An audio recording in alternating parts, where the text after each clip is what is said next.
पूर्णमदः पूर्णमिदं पूर्णात् पूर्णमुदच्यते पूर्णस्य पूर्णमादाय पूर्णमेवावशिष्यते। ॐ शान्ति शान्ति शान्तिः। ॐ गुरुर्ब्रह्मा गुरुर्विष्णुर्गुरुर्देवो महेश्वरः गुरुसाक्षात् परं ब्रह्म तस्मै श्रीगुरवे नमः।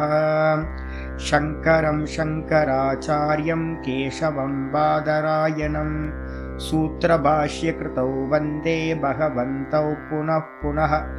ईश्वरो गुरुरात्मेति मूर्तिभेदविभागिने व्योमवद्व्याप्तदेहाय दक्षिणामूर्तये नमः।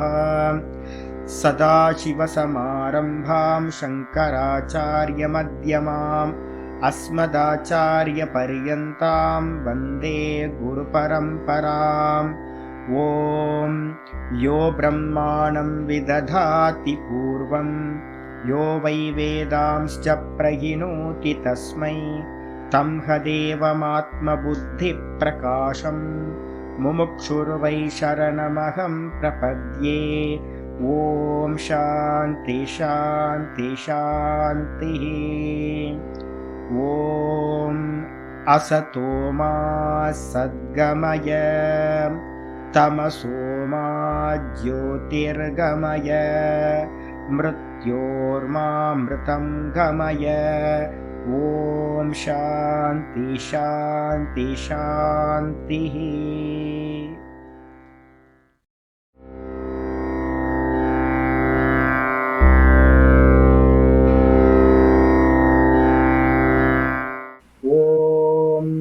गुरुर्ब्रह्मा गुरुर्विष्णुर्गुरुर्देवो महेश्वरः गुरुसाक्षात् परं ब्रह्म तस्मै श्रीगुरवे नमः। वन्दे गुरूणां चरणारविन्दे सन्दर्शित स्वात्मसुखावबोधे निःश्रेयसे जाङ्गलिकायमाने संसारहालाहलमोघशान्त्यै। योगेन चित्तस्य पदेन वाचां मलं शरीरस्य च वैद्यकेन योपाकरोत्तं प्रवरं मुनीनां पतञ्जलिं प्राञ्जलिरानतोऽस्मि। आबाहुपुरुषाकारं शङ्खचक्रासिधारिणं सहस्रशिरसं श्वेतं प्रणमामि पतञ्जलिं। यस्त्यक्त्वा रूपमाद्यं प्रभवति जगतो अनेकदानुग्रहाय प्रक्षीणक्लेशराशिर्विषमविषधरो अनेकवक्त्रसुभोगी सर्वज्ञानप्रसूतिर्भुजगपरिकरः प्रीतये यस्य नित्यं देवो हि सत्सवो व्यात्सितविमलतनुः योगतो योगयुक्तः योगतो योगयुक्तः। ॐ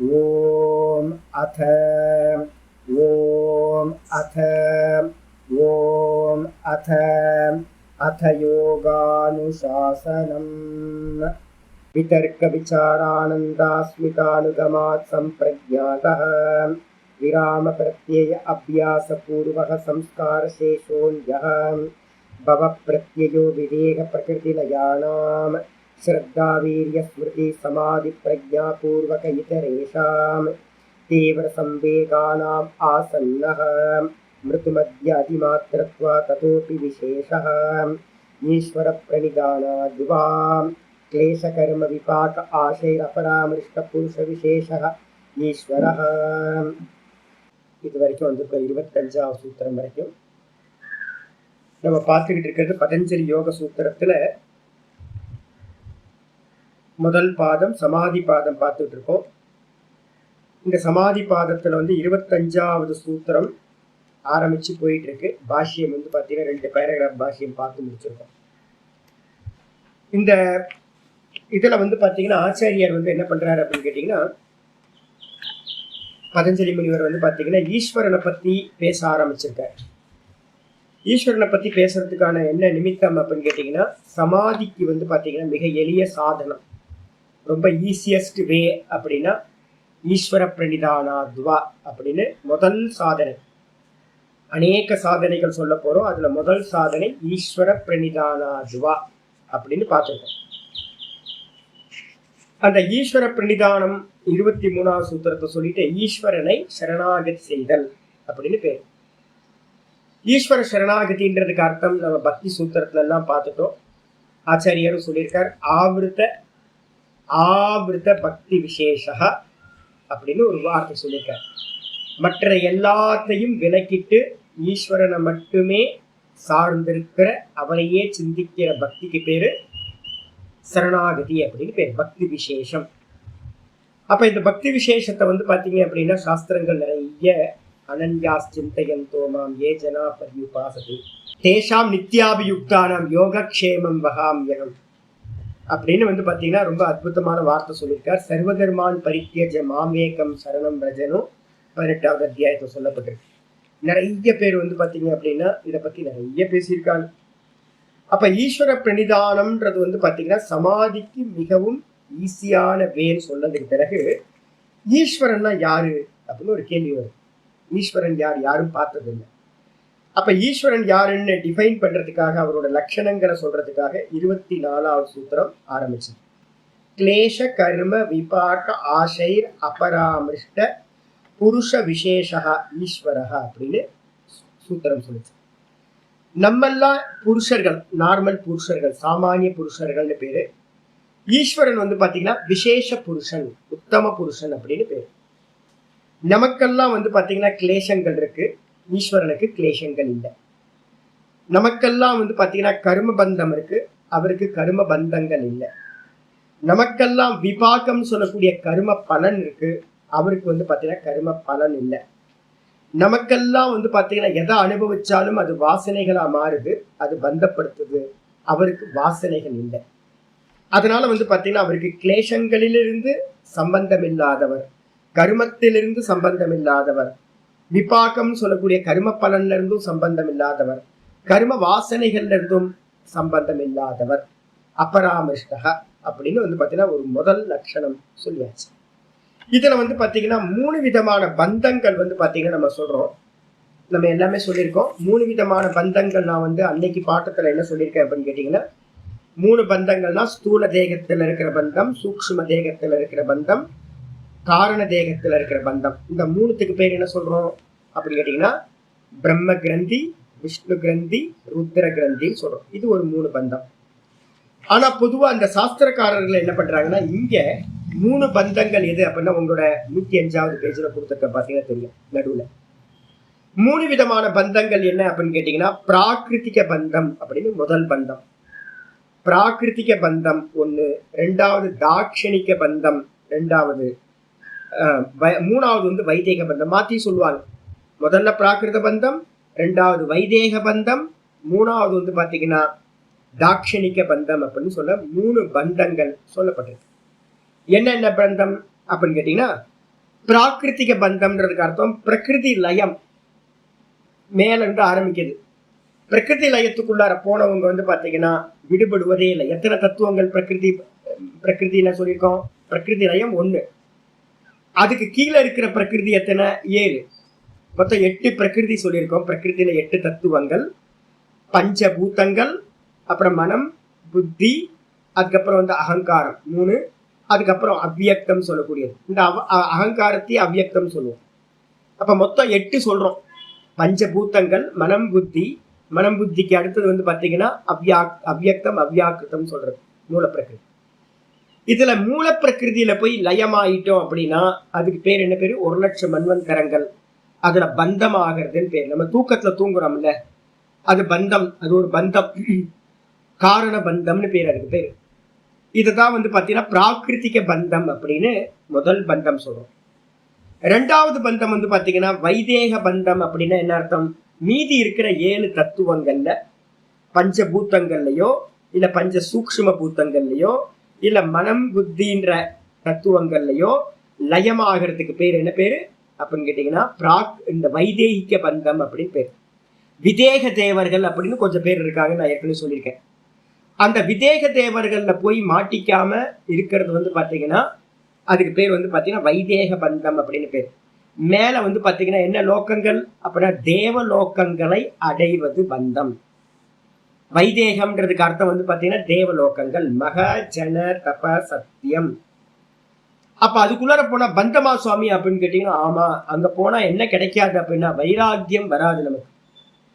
அநேக கோடி ஜென்மங்கள் வந்து பாத்தீங்கன்னா அதுக்குள்ளாரியே ஃப்ரீஸ் ஆகி கிடப்போம். அதே திரும்ப திரும்ப வேணும், எனக்கு சுகம் வேணும்னு நம்ம நினைப்போம். அதனால விதேக தேவர்கள் அடைஞ்சோம் அப்படின்னா மோட்சம் இல்லை, அதுவும் ஒரு பந்தம், தேவலோக பந்தம். அதை அடையிறது எப்படி அடையிறோம் அப்படின்னு கேட்டீங்கன்னா, அதுதான் நம்ம உத்தராயண கதியில போய் நம்ம அடையிறதுன்னு பேர். அடிச்சா இதுக்கப்புறம் வந்து மூணாவது பந்தம் வந்து பாத்தீங்கன்னா தாட்சணிக பந்தம் அப்படின்னு பேரு. இதுக்கு பேர் வந்து கர்மத்தினால உண்டாகக்கூடிய பித்ருலோகங்கள் வரைக்கும் அடையக்கூடிய பந்தம். பித்ருலோகம் எது அப்படின்னு கேட்டீங்கன்னா, இந்த லோகத்துக்கு பேரு பூர் லோகம். இதுக்கு மேல இருக்கிற 2வது லோகத்துக்கு பேரு புவர் லோகம். 3வதா இருக்கிறது சுவர் லோகம், சொர்க்கம்னு பேர். அப்போ பித்ருலோகம்னா என்னன்னு கேட்டீங்கன்னா, சொர்க்கம் வரைக்கும் நம்ம அடையக்கூடிய லோகங்கள் நிறைய இருக்கு, விபாகம் நிறைய இருக்கு. நான் பொதுவா சொல்றேன், அப்ராட் போறேன், கல்ஃப் போறேன், யூரோப் போறேன் அப்படின்னு நம்ம சொல்றோம். அப்ப யூரோப்ன்றது காமனா சொல்றது, அதுல ஏகப்பட்ட கண்ட்ரிஸ் இருக்கு. அதே மாதிரி வந்து பாத்தீங்கன்னா பித்ருலோகம்னு எடுத்துக்கிட்டீங்கன்னா, பித்ருலோகத்துக்குள்ளார அநேக லோகங்கள் இருக்கு. அந்த அநேக லோகங்களும் எதனால அடையப்படுது அப்படின்னு கேட்டீங்கன்னா, எதனால் அடையப்படுது? கர்மனா பித்ருலோக. விதி ஒன்று வச்சிருக்கு, சூத்திரம் பிரகதாரணிக்கு சொல்லுது, கர்மனா பித்ருலோக. எவ்வளவு பெரிய கர்மங்கள் பண்ணாலும் நம்ம சொர்க்கம் வரைக்கும் தான் போக முடியும். சரி, அந்த சொர்க்கத்து வரைக்கும் போறதுக்கு நம்ம என்ன ரூட் யூஸ் பண்றோம் அப்படின்னு கேட்டீங்கன்னா, இறந்த பிறகு வந்து பாத்தீங்கன்னா நம்மளுடைய ஜீவன் எதோட கலக்கும் அப்படின்னு கேட்டீங்கன்னா தட்சிணாயன தேவதைகள். அதுதான் வந்து பாத்தீங்கன்னா நம்மளை கொண்டு போய் அந்தந்த லோகத்துல லேண்ட் பண்ண வைக்குது. அப்ப அதனால என்னன்னு கேட்டீங்கன்னா, அந்த மார்க்கத்துக்கு பேரே வந்து பாத்தீங்கன்னா நம்ம கருமிகள் போற மார்க்கத்துக்கு பேரு தாட்சிணாயன மார்க்கம், தட்சிணாயன மார்க்கம்னு பேரு. இல்லைன்னா இன்னொரு பேர் சொல்லுவோம் அதுக்கு, தூம மார்க்கம் அப்படின்னு பேரு. தூம மார்க்கம் சொல்லலாம், இல்ல அப்படின்னா தட்சிணாயன மார்க்கம் சொல்லலாம். நம்மளோட இதுல வந்து எரிப்போம் பாடியை, வந்து டெட் பாடியை எரிச்சோன நல்ல கருமிகளா இருக்கிறவங்க என்ன ஆவாங்க, அந்த தூமத்தோட ஒண்ணு கலப்பாங்க. ஃபர்ஸ்ட் எடுத்தோன்னு தூமத்தோட ஒண்ணு கலந்து, தூமம்னா புகை, அந்த புகையோட ஒண்ணு கலக்கும் ஜீவன், அந்த புகையோட ஒண்ணு கலந்து இரவு தேவதை அப்படின்னு ஒண்ணு இருக்கு. பகல் தேவதை, இரவு தேவதை. பகல் அபிமான தேவதை, இரவு அபிமான தேவதை, ராத்திரியில அபிமானம் வச்சிருக்கிற தேவதை. 2 தேவதைகள் இருக்கு. இந்த தூமத்தோட சேர்ந்தது என்ன பண்ணுன்னு கேட்டீங்கன்னா, இந்த ஜீவனை என்ன பண்ணுது அப்படின்னா ராத்திரி தேவதையோட ஒண்ணு கலக்க வைக்குது. ராத்திரி தேவதை வந்து கேரி பண்ணிக்கிட்டு போய் என்ன பண்ணும் அப்படின்னு கேட்டீங்கன்னா, கிருஷ்ணபக்ஷம் சுக்லபக்ஷம்னு 2 பட்சங்கள் இருக்கு. இதுல வந்து கிருஷ்ணபக்ஷ தேவதைகள், தேய்பிரை காலம் 15 நாளையும் நான் அப்படின்னு அபிமானிச்சிருக்கிற தேவதைகள் இருக்கு. அந்த தேவதைகள்ட்ட இந்த ராத்திரி தேவதைகள் கொண்டு போய் ஹேண்ட் ஓவர் பண்ணும். இந்த கிருஷ்ணபக்ஷ தேவதைகள் என்ன பண்ணும் அப்படின்னு கேட்டீங்கன்னா, மெதுவா கொண்டுட்டு போய் தட்சிணாயன தேவதைகள் அப்படின்னு 6 மாசம், நம்ம சொல்றோம்ல ஜூலை மாசத்துல இருந்து ஆரம்பிக்கும். அந்த தட்சிணாயன காலம் ஆரம்பிச்சோட அது வந்து பாத்தீங்கன்னா மகர சங்கராந்தி வரைக்கும் இருக்கிற காலம், ஜனவரி மாசம் வரைக்கும் இருக்கிற காலம். அந்த காலத்துக்கு பேர் வந்து தட்சிணாயன புண்ணிய காலம்னு பேரு. அதுல தான் அப்படின்னு அபிமானம் வச்சிருக்கிற தேவதைகள்கிட்ட கொண்டு போய் இந்த கிருஷ்ணபக்ஷ தேவதைகள் ஹேண்ட் ஓவர் பண்ணும். இந்த தட்சிணாயன தேவதைகள் என்ன பண்ணும், கொண்டுட்டு போய் அதோட கண்ட்ரோல்ல இருக்கிற லிமிட்ல இருக்கிறது தான் வந்து பாத்தீங்கன்னா சொர்க்கம் வரைக்கும். அப்ப சொர்க்கம் வரைக்கும் அநேக லோகங்கள் இருக்கு. நீங்க அன்னதானம் பண்ணிருக்கீங்களா, இல்ல வந்து கோயில் கட்டியிருக்கீங்களா, இல்ல கும்பாபிஷேகம் பண்ணிருக்கீங்களா, இல்ல ஸ்கூல் கட்டியிருக்கீங்களா, என்ன விதமான தானங்கள் பண்ணிருக்கீங்க, என்ன மாதிரி சேரிட்டி ஒர்க் எல்லாம் பண்ணிருக்கீங்க, பஞ்சமகா யஜ்யங்கள்லாம் பண்ணிருக்கீங்களா, இதெல்லாத்தையும் பார்த்து மெஷர் பண்ணி அதுக்கு ஏத்த மாதிரி நல்ல போகங்கள் அனுபவிக்கிற லோகங்களை கொண்டு போய் அடைய வைக்கிறது ஜென்மம் கிடைக்கும்னு அர்த்தம். அப்ப பித்ருலோகம் வரைக்கும் சொர்க்கம் வரைக்கும் இருக்கிற லோகங்கள் அடைகிறதுக்கு தட்சிணாயன மார்க்கம். அதனால கட்டப்பட்டவங்களா இருக்காங்க. நமக்கு சுதந்திரம் இல்லை. கர்மத்தை பண்ணிட்டோம் அப்படின்னா நம்ம வந்து பாத்தீங்கன்னா ஜீவனம் கண்டிப்பா அங்கதான் போகும், பந்தம். அப்ப தேவதைகளா பிறக்கிறது கர்ம தேவதைகள்னு பேர் இருக்கு. பேர் என்ன தேவதைகள்? கர்ம தேவதைகள் அப்படின்னு பேர். இதுக்கு அடுத்தது யாரெல்லாம் உபாசகர்களா இருக்காங்களோ அந்த உபாசகர்கள் எதெல்லாம் உபாசனை பண்ணுவாங்க அப்படின்னு கேட்டீங்கன்னா, பஞ்சபூதங்களை உபாசனை பண்றவங்க இருக்காங்க. இப்ப இந்த மலையவே வந்து பாத்தீங்க அப்படின்னா சிவனா நான் நினைக்கிறேன். மலையை உபாசனை பண்றாங்க.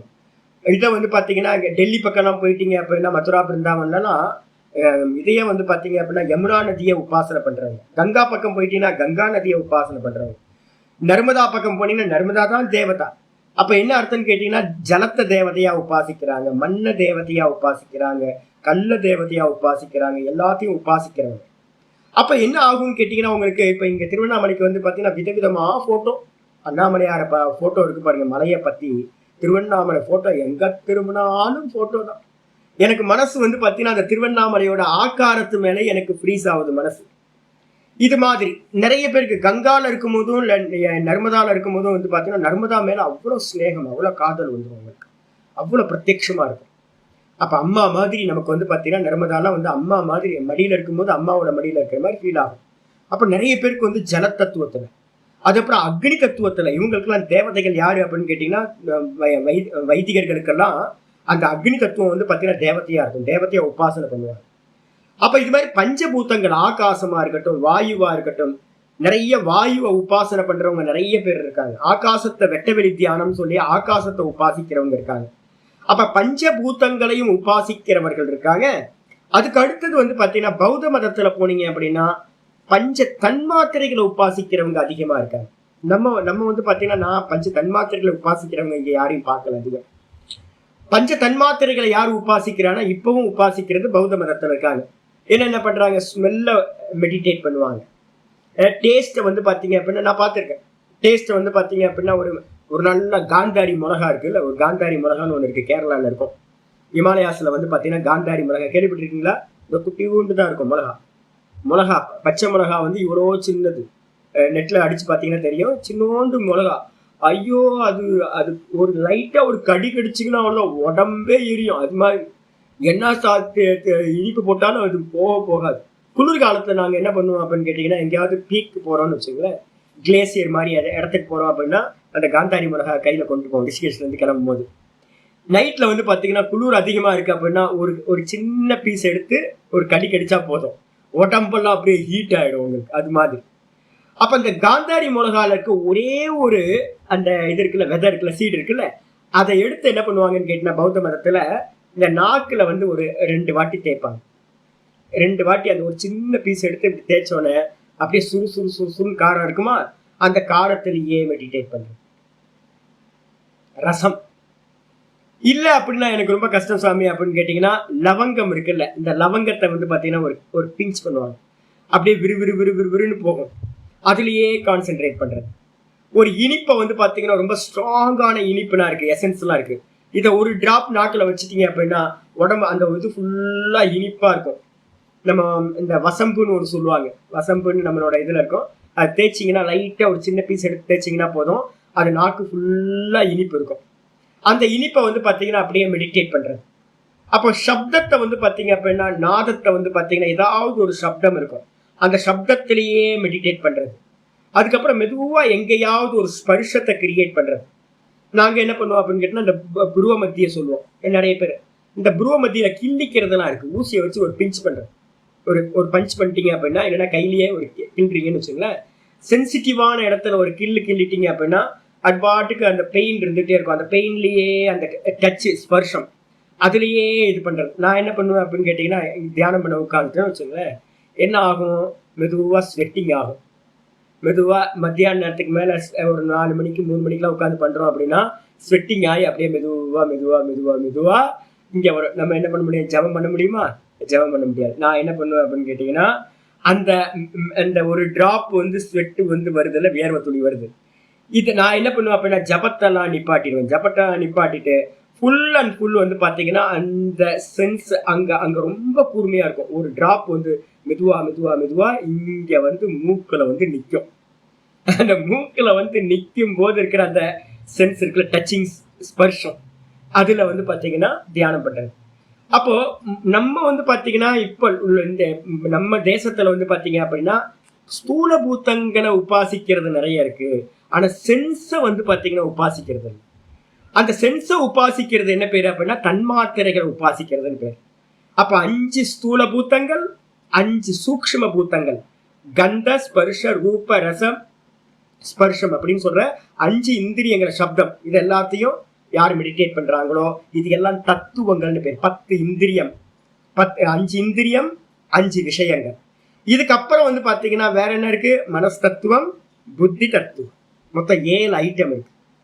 இந்த 7 தத்துவங்களையும், தத்துவம் சொல்றோம், தத்துவம் போது புத்திக்கு வந்து பாத்தீங்கன்னா நம்ம என்ன போட்டுக்கணும்? மகத்துன்னு போட்டுக்கணும். நம்ம நாளைக்கு கீதா கிளாஸ்ல பார்க்க போறோம். புத்திக்கு இன்னொரு பேர் என்னது? மகத் தத்துவம்.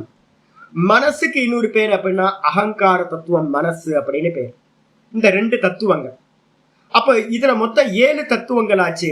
7 தத்துவங்களையும் யாரு மெடிடேட் பண்ணி சமாதி அடைகிறாங்களோ அவங்களுக்கு வந்து பாத்தீங்கன்னா எந்த லோகங்கள் கிடைக்கும் அப்படின்னா விதேக தேவர்கள் அப்படின்னு பேர். ஏன்னா தத்துவத்துக்கு வந்து பாத்தீங்கன்னா எந்த ஒரு ஃபார்மும் இல்லைல்ல.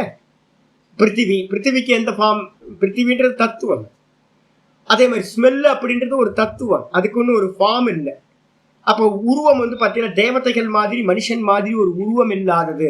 அதனால வந்து பாத்தீங்கன்னா இதை தியானம் பண்றவங்களுக்கு யத்பாவம் தத்பவதி, எதை பாவிக்கிறானோ அவன் அதுவாகவே ஆகின்றான். அந்த கான்செப்ட் படி வந்து பாத்தீங்கன்னா இவன் அந்தந்த தத்துவத்துல வந்து லயமாகி விடுகின்றான். பிருத்திவியை தியானிக்கிறவன் பிருத்திவியில லயமாயிடுவான்.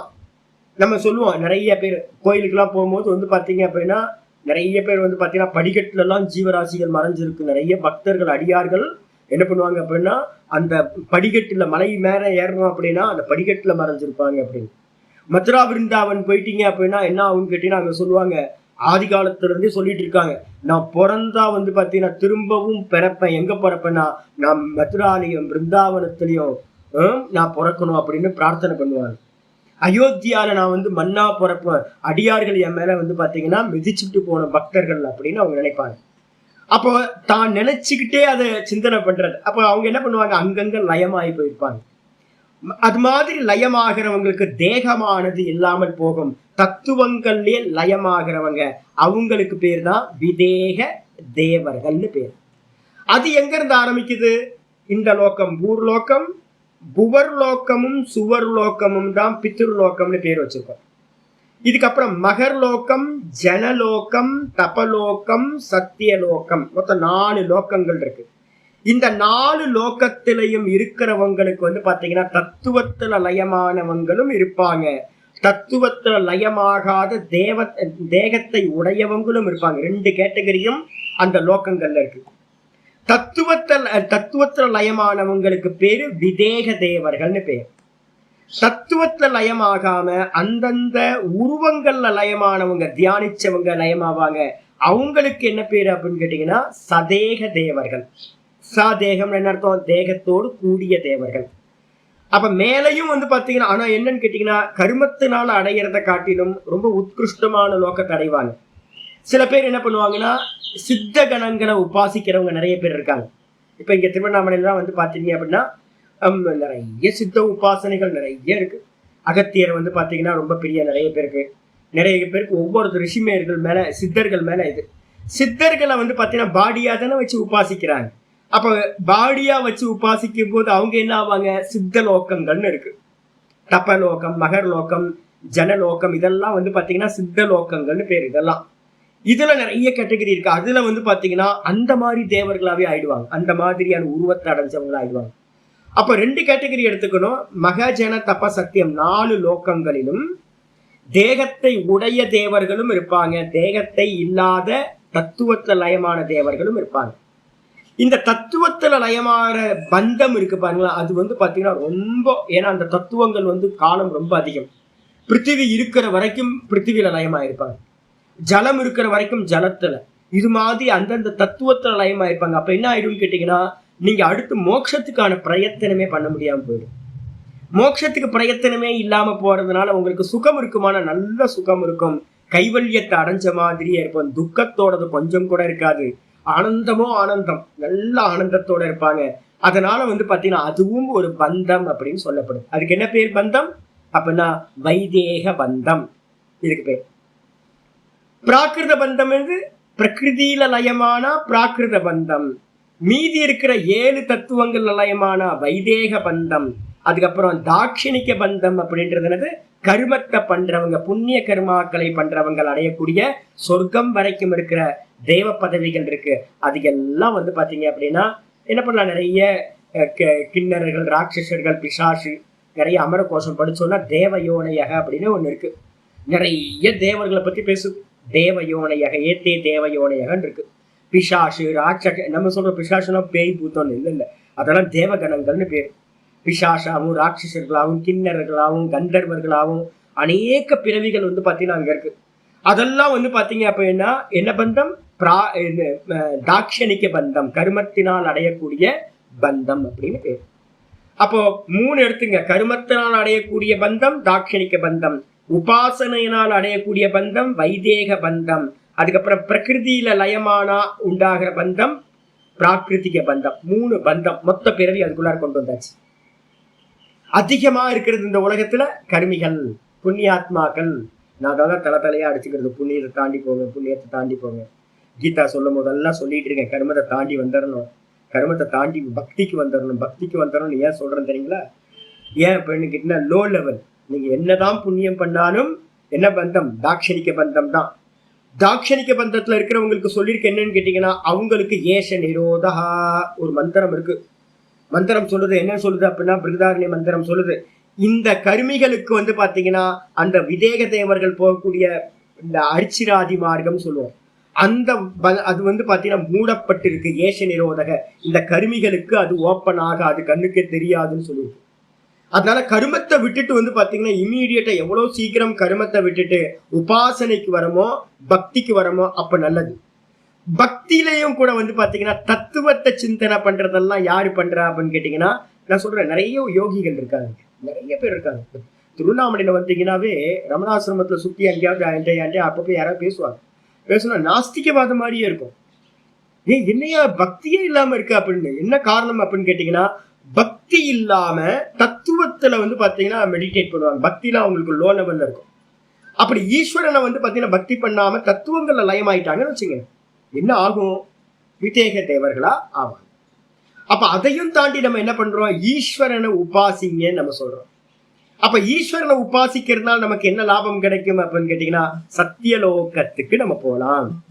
சத்தியலோகத்துலதான் சாலோக்கியம், சாரூபியம், சாமீபியம், சாயுஜ்யம் சொல்லக்கூடிய 4 பதவிகள் அந்த இடத்துல இருக்கு.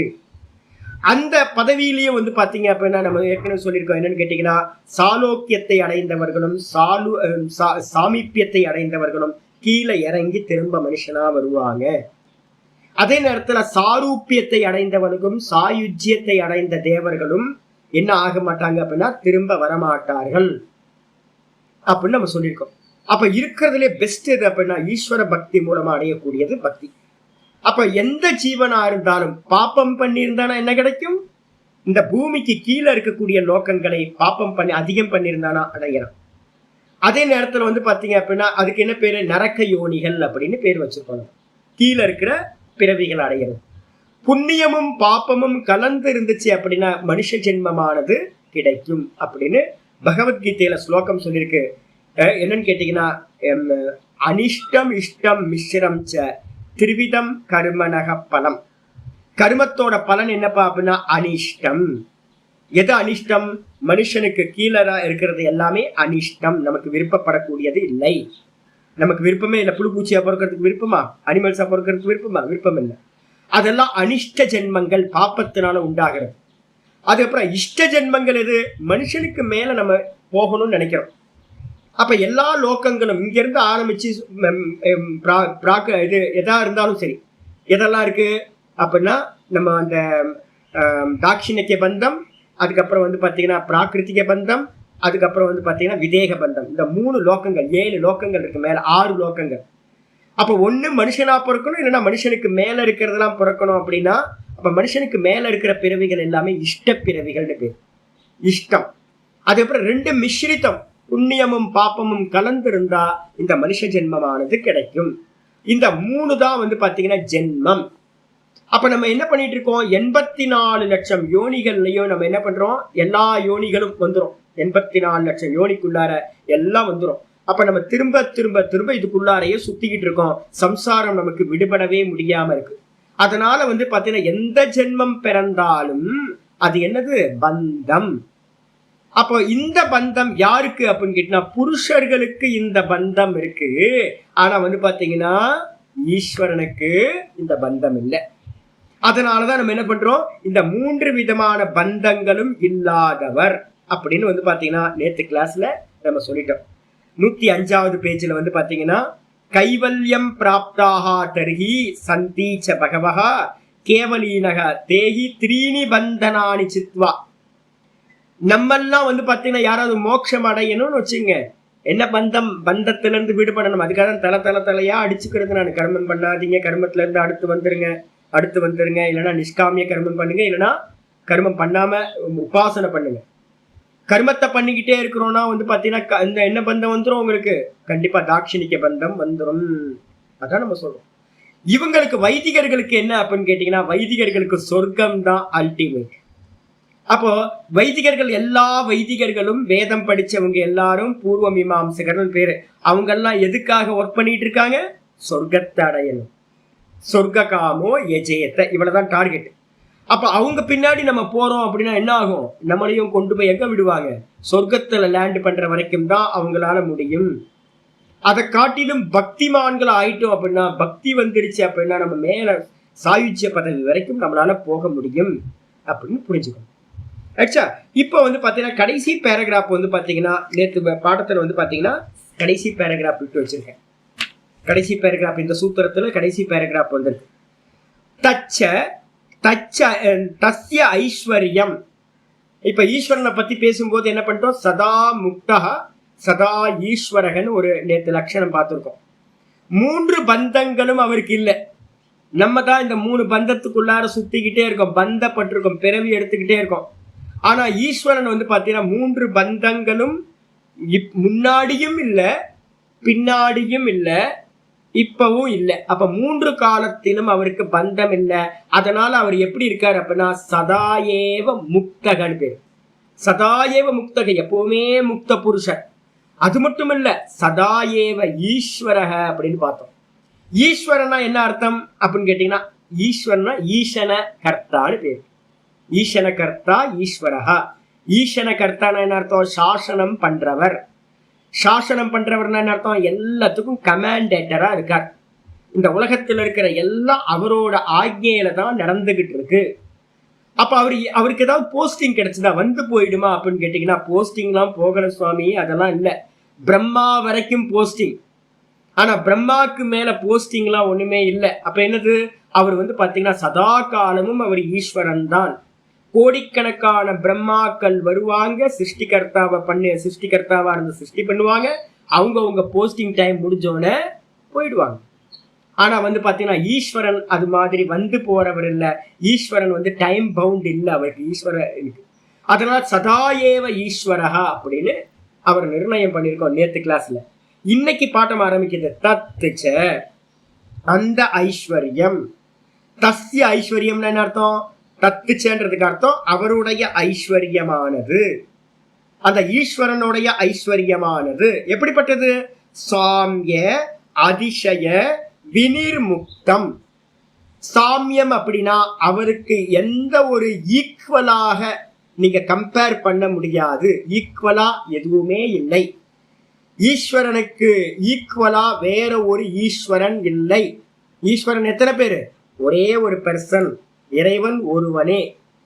கிளியரா இருக்கு, இறைவன் ஒருவன் தான், 2 பேர் இல்லை. அப்ப நம்ம சொல்றோமே சுவாமி, நிறைய புராணங்கள் இதிகாசங்கள்லாம் இப்ப நான் வந்து பாத்தீங்கன்னா விஷ்ணு கும்பிடுறதா இல்ல வந்து பாத்தீங்கன்னா ஈஸ்வரன் சிவபெருமானை கும்பிடுறதா கேள்வி வருமா உங்களுக்கு எல்லாத்துக்கும். அதுக்கெல்லாம் வந்து அஜ்ஞானத்துலதான் நம்ம என்ன பண்ணிட்டு இருக்கோம், நம்மளை பத்தி ஈஸ்வரனை பத்தி சரியா புரியவே இல்லை நமக்கு. ஒரே ஈஸ்வரன் நல்லா புரிஞ்சுக்கணும். என்ன ஈஸ்வர தத்துவத்தை பத்தி நம்ம பேசும்போது வேதாந்தத்தை நான் சொல்றேன்.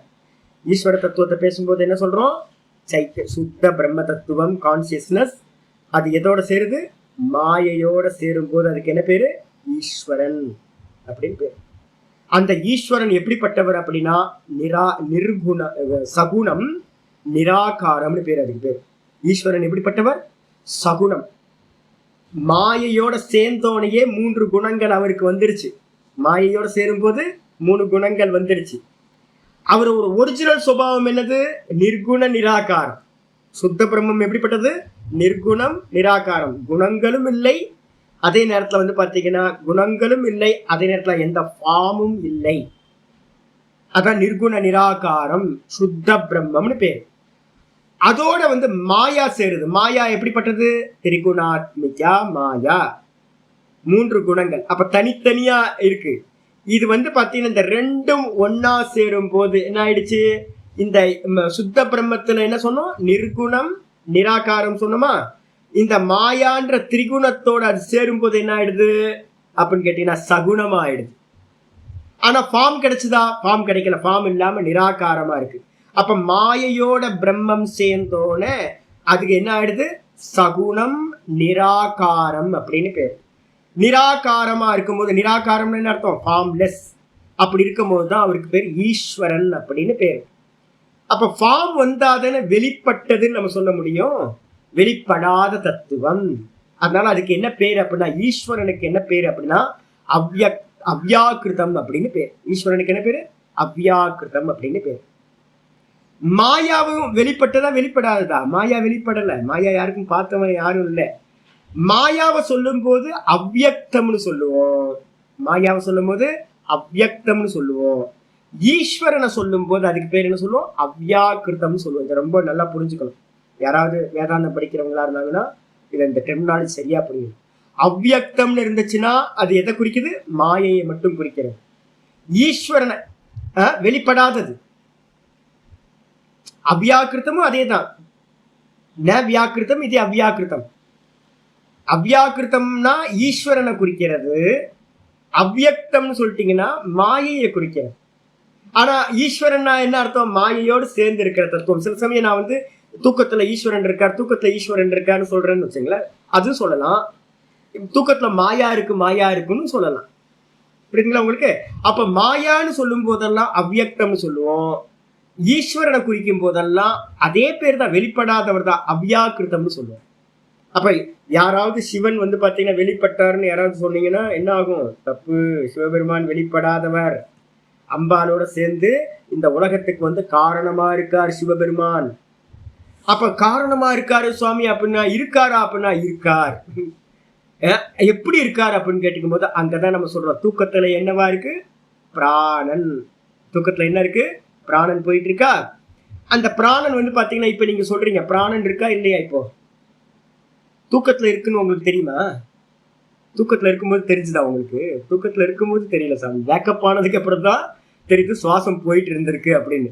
அப்ப தூக்கத்துல இருக்கும்போது கிரியேஷன் எதுவுமே இல்லை. அங்க தூக்கத்துல கிரியேஷன் இல்லவே இல்லை. அவர் மட்டும்தான், சுவாமி மட்டும்தான் தன்னோட ஒய்ஃபோட சேர்ந்து இருக்கார். மாயையோட சேர்ந்து சைத்தன்யம் அங்க வெறும் 2 பேர் மட்டும்தான் இருக்காங்க. அந்த இடத்துல வந்து கிரியேஷன் எதுவுமே இல்லை. அந்த காரண கர்த்தா தான் என்ன பண்றாரு அப்படின்னா, வேக்கப் ஆகும் போது, சிருஷ்டி ஆரம்பிக்கும் போது பேஸா அவர் தான் இருக்கார், காரணமா அவர் தான் இருக்கார். காரணமா இருக்கிற அந்த அந்த அந்த பிராணனுக்கு மேலதான் நம்ம இப்போ இருந்துகிட்டு இருக்கோம்.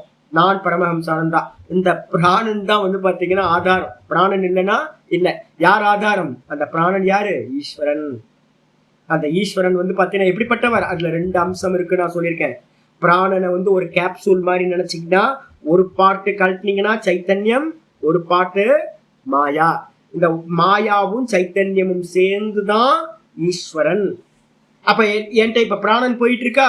இந்த பிராணன் போயிட்டு இருக்குனாவே என்ன அர்த்தம்? அந்த காரண கர்த்தா தான் பேஸா இருக்க. பரமஹம்சானந்தான்ற ஆள் நிக்கணும் அப்படின்னா அந்த பிராணன் இருக்கணும். அப்ப ஈஸ்வரன் வந்து பாத்தீங்கன்னா அந்த பிராணன் ஆகிறார். அந்த பிராணனுக்கு மேல முதல் கிரியேஷன் என்ன ஆச்சு? வேக்கப் ஆகும்போது முதல் கிரியேஷன் என்னது? புத்தி. நம்ம இண்டிவிஜுவல்ல புத்தி வேக்கப் ஆகுதா? அதே புத்தி வந்து பாத்தீங்க அப்படின்னா டோட்டலா சொல்லும் போது அதுக்கு பேரு புத்தி. தத்துவமா சொன்னீங்கன்னா மகத்துன்னு பேரு. ஜட தத்துவமா சொன்னீங்கன்னா மகத்துன்னு பேரு. அதையே ஈஸ்வர தத்துவமா சொன்னீங்கன்னா ஹிரண்ய கர்ப்பர் விஷ்ணுன்னு பேரு. புரியுதா? நான் நிறைய விபாகம் பண்றேன்னா புரியுதா? கொஞ்சமாவது திரும்ப ஒரு வாட்டி போட்டு கேட்டு. தூக்கத்துல இருக்கும் போது பிராணன் வந்து பாத்தீங்கன்னா டோட்டல் பிராணனா இருக்கிறது தான் ஈஸ்வரன். டோட்டல் பிராணனுக்கு பேர் தான் ஈஸ்வரன்.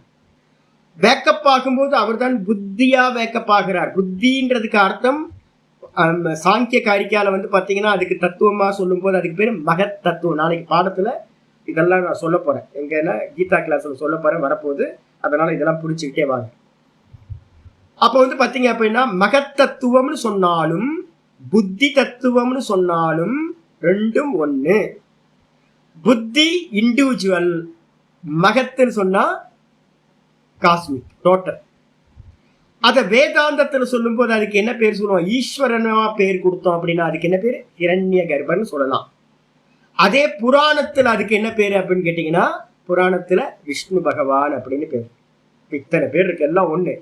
புத்தி தத்துவம் இண்டிவிஜுவல், மகத் தத்துவம் டோட்டல் காஸ்மிக், அதுக்கப்புறம் ஹிரண்ய கர்ப்பர் வேதாந்தத்துல, புராணத்துல விஷ்ணு பகவான். இந்த 4 பேர் ஒண்ணா வச்சு.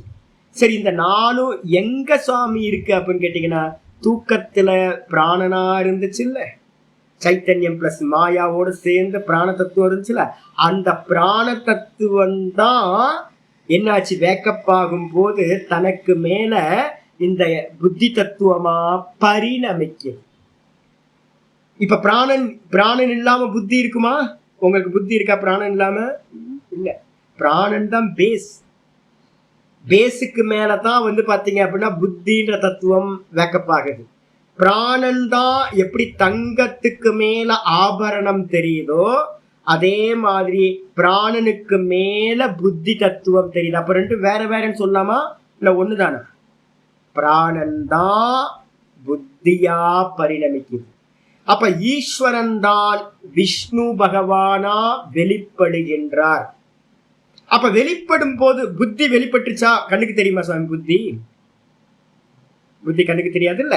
அப்ப அந்த கண்ணுக்கு தெரியாத அந்த புத்தி தத்துவத்துக்கு, மகத் தத்துவத்துக்கு, ஹிரண்ய கர்ப்ப தத்துவத்துக்கு, விஷ்ணு தத்துவத்துக்கு என்ன பேர் அப்படின்னா சகுண சாக்கார சூக்ஷ்மம் அப்படின்னு பேர்.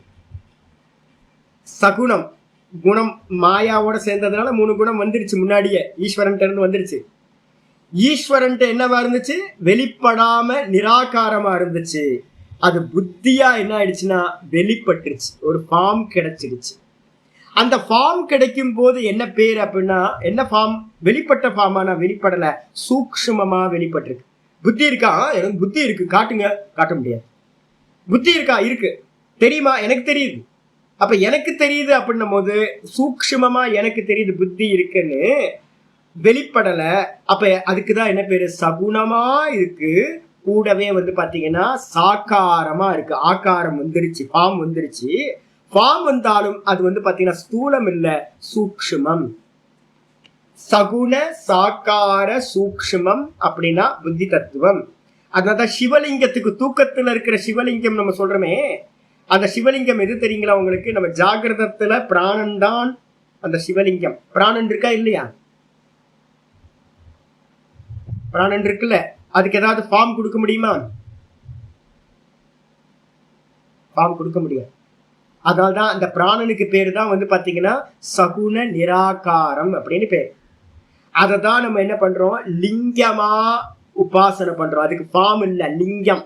சரி, அந்த பிராணன் இருக்கு அப்படின்னா எதுக்கு லிங்கம்? அது அப்படின்னா கான்சியஸ்னஸ் இருக்குன்றதுக்கு லிங்கம் வந்து அடையாளம். லிங்கம் என்ன அர்த்தம்? அடையாளம். அப்ப வந்து பாத்தீங்கன்னா அந்த பிராண தத்துவத்தை தான் நம்ம சிவலிங்கமா உபாசனை பண்றோம். அந்த சிவனுக்குள்ளார அது என்ன இருக்கு? கான்சியஸ்னஸ், ஜோதி ஸ்வரூபமா இருக்கு. இதான் தத்துவம். இது 2வது ஆயிடுச்சு. அப்போ பிரம்மம் என்னது? நிர்குண நிராகாரம் பிரம்மம். மாயா என்னது? 3 குணங்கள். இந்த 2 சேர்ந்தவன என்ன ஆயிடுச்சு? அது அந்த ஈஸ்வர தத்துவம் சகுணம் ஆயிடுச்சு. ஆனா ஃபார்ம் இல்ல, நிராகாரம். அதுக்கு அடுத்தது புத்தி தத்துவமா அது பரிணமிக்கும் போது விஷ்ணு பகவான் சங்கு சக்கர கதாதாரியா புராணங்கள்லாம் சொல்லுதா ஃபார்ம் உண்டாச்சு. ஆனா எப்படிப்பட்ட ஃபார்ம் அப்படின்னு கேட்டீங்கன்னா சூக்ஷ்மம். அதனால அதுக்கு என்ன பேர்? விஷ்ணு தத்துவத்துக்கு, ஹிரண்ய கர்ப்ப தத்துவத்துக்கு, புத்தி தத்துவத்துக்கு என்ன பேரு அப்படின்னு கேட்டீங்கன்னா சகுண சாக்கார. சாக்காரனா ஃபார்மோட இருக்கிற சூக்ஷ்மம். இதுக்கு அடுத்தது புத்தி வேக்கப்பானோன்னா அடுத்தது என்ன வேக்கப்பாச்சு? மனசு வேக்கப்பாச்சா? அந்த மனஸ் தத்துவத்துக்கு என்ன பேரு அப்படின்னு கேட்டீங்கன்னா அதுதான் இதுல வந்து பாத்தீங்கன்னா சொல்லும் போது அகங்காரம்னு சொல்லுவோம். தத்துவ ரீதியா சொல்லும் போது அகங்காரம். மனசு தத்துவத்துல சொல்லும் போது அகங்காரம். அந்த டோட்டல் மனசுக்கு என்ன பேரு அப்படின்னு கேட்டீங்கன்னா, இங்க வரும்போது அகங்காரத்துக்கு வந்து பாத்தீங்கன்னா பிரம்மான்னு பேரு. அகங்காரத்துக்கு இன்னொரு பேரு பிரம்மா. புராணத்துல வந்து பிரம்மா. அதே வந்து பாத்தீங்க அப்படின்னா வேதாந்தத்துல சொல்லும் போது அதுக்கு என்ன பேர் சொல்லுவோம்? விராட்டுன்னு சொல்லுவோம். ஈஸ்வரன், ஹிரண்ய கர்ப்பர், விராட்டு. ஈஸ்வரன், அதுக்கப்புறம் விஷ்ணு, பிரம்மா. ஈஸ்வரன் மகேஸ்வரன், அதுக்கப்புறம் விஷ்ணு, அதுக்கப்புறம் பிரம்மா. இந்த மனஸ்தத்துவத்துக்கு பேர் தான் பிரம்மான்னு பேர். இந்த 3 தத்துவங்களும் வந்து பாத்தீங்கன்னா ஈஸ்வரனோட காரண தேகம். ஈஸ்வரன் வெளிப்படாதவர், தூக்கத்துல இருக்கிறவர். அதே மாதிரி வெளிப்படும் போது சூக்ஷ்மமா இருக்கிறவர் விஷ்ணு. அவரே ஸ்தூலமா ஆகும் போது அவர் தான் பிரம்மா. அப்போ ஈஸ்வரன் பிராண தத்துவம், ஹிரண்ய கர்ப்பர் வந்து பாத்தீங்கன்னா புத்தி தத்துவம், அப்புறம் வந்து பாத்தீங்கன்னா பிரம்மா வந்து பாத்தீங்கன்னா மனஸ்தத்துவம். 3 பேர் வந்தாச்சு உங்களுக்கு. ஒரே ஆள் தான், சுத்த பிரம்மம் தான். மாயையோட சேரும் போது ஈஸ்வரன் பேர் வந்துச்சு. அதே ஈஸ்வரன் வந்து பாத்தீங்கன்னா கொஞ்சம் வெளிப்படும் போது, சூக்ஷ்மமா வெளிப்படும் போது விஷ்ணுன்னு பேர் வந்துச்சு. அவர் தான் வந்து பாத்தீங்கன்னா ஸ்தூலமா இந்த வெளிப்படும் போது அவருக்கு என்ன பேர் வந்துச்சு அப்படின்னா விராட்டு பிரம்மான்னு பேர் வந்துச்சு. அப்ப 3 பேரும் வேற வேற இல்ல. ஒருத்தர் வந்து பெட்ரூம்ல இருக்கார், ஒருத்தர் வந்து வீட்டோட ஹால்ல வந்து உட்கார்ந்து இருக்கார், அதுக்கப்புறம் இன்னொருத்தர் ரோட்டுக்கு வந்துட்டார். அப்ப 3 பேர் ஒரே ஆளா வேற வேற ரூம் விட்டு வேலை வந்ததுன்னா வேற வேற பேர் வந்துடும். ஆனா வந்து பாத்தீங்கன்னா வாஸ்தவத்துல ஒரே பர்சன் அப்படின்னு புரிஞ்சுக்கணும். இதுதான் ஈஸ்வரனோட விஷயம். இதுக்கப்புறம் வந்து பாத்தீங்கன்னா அந்த ஈஸ்வரன்ல இருந்து என்ன, மனஸ்தத்துவத்துல இருந்து என்ன உண்டாச்சு? மனஸ்தத்துவம் இது பிரம்மா. அகங்காரம் நம்ம சொல்றோம், தத்துவமா அகங்காரம் மனசு. அதுல இருந்து என்ன உண்டாச்சு அப்படின்னா பஞ்ச சூக்ஷ்ம பூதங்கள் உண்டாச்சு. பஞ்ச சூக்ஷ்ம பூதங்களுக்கு இன்னொரு பேர் என்ன சொல்றோம்? தன்மாத்திரைகள்னு பேர்.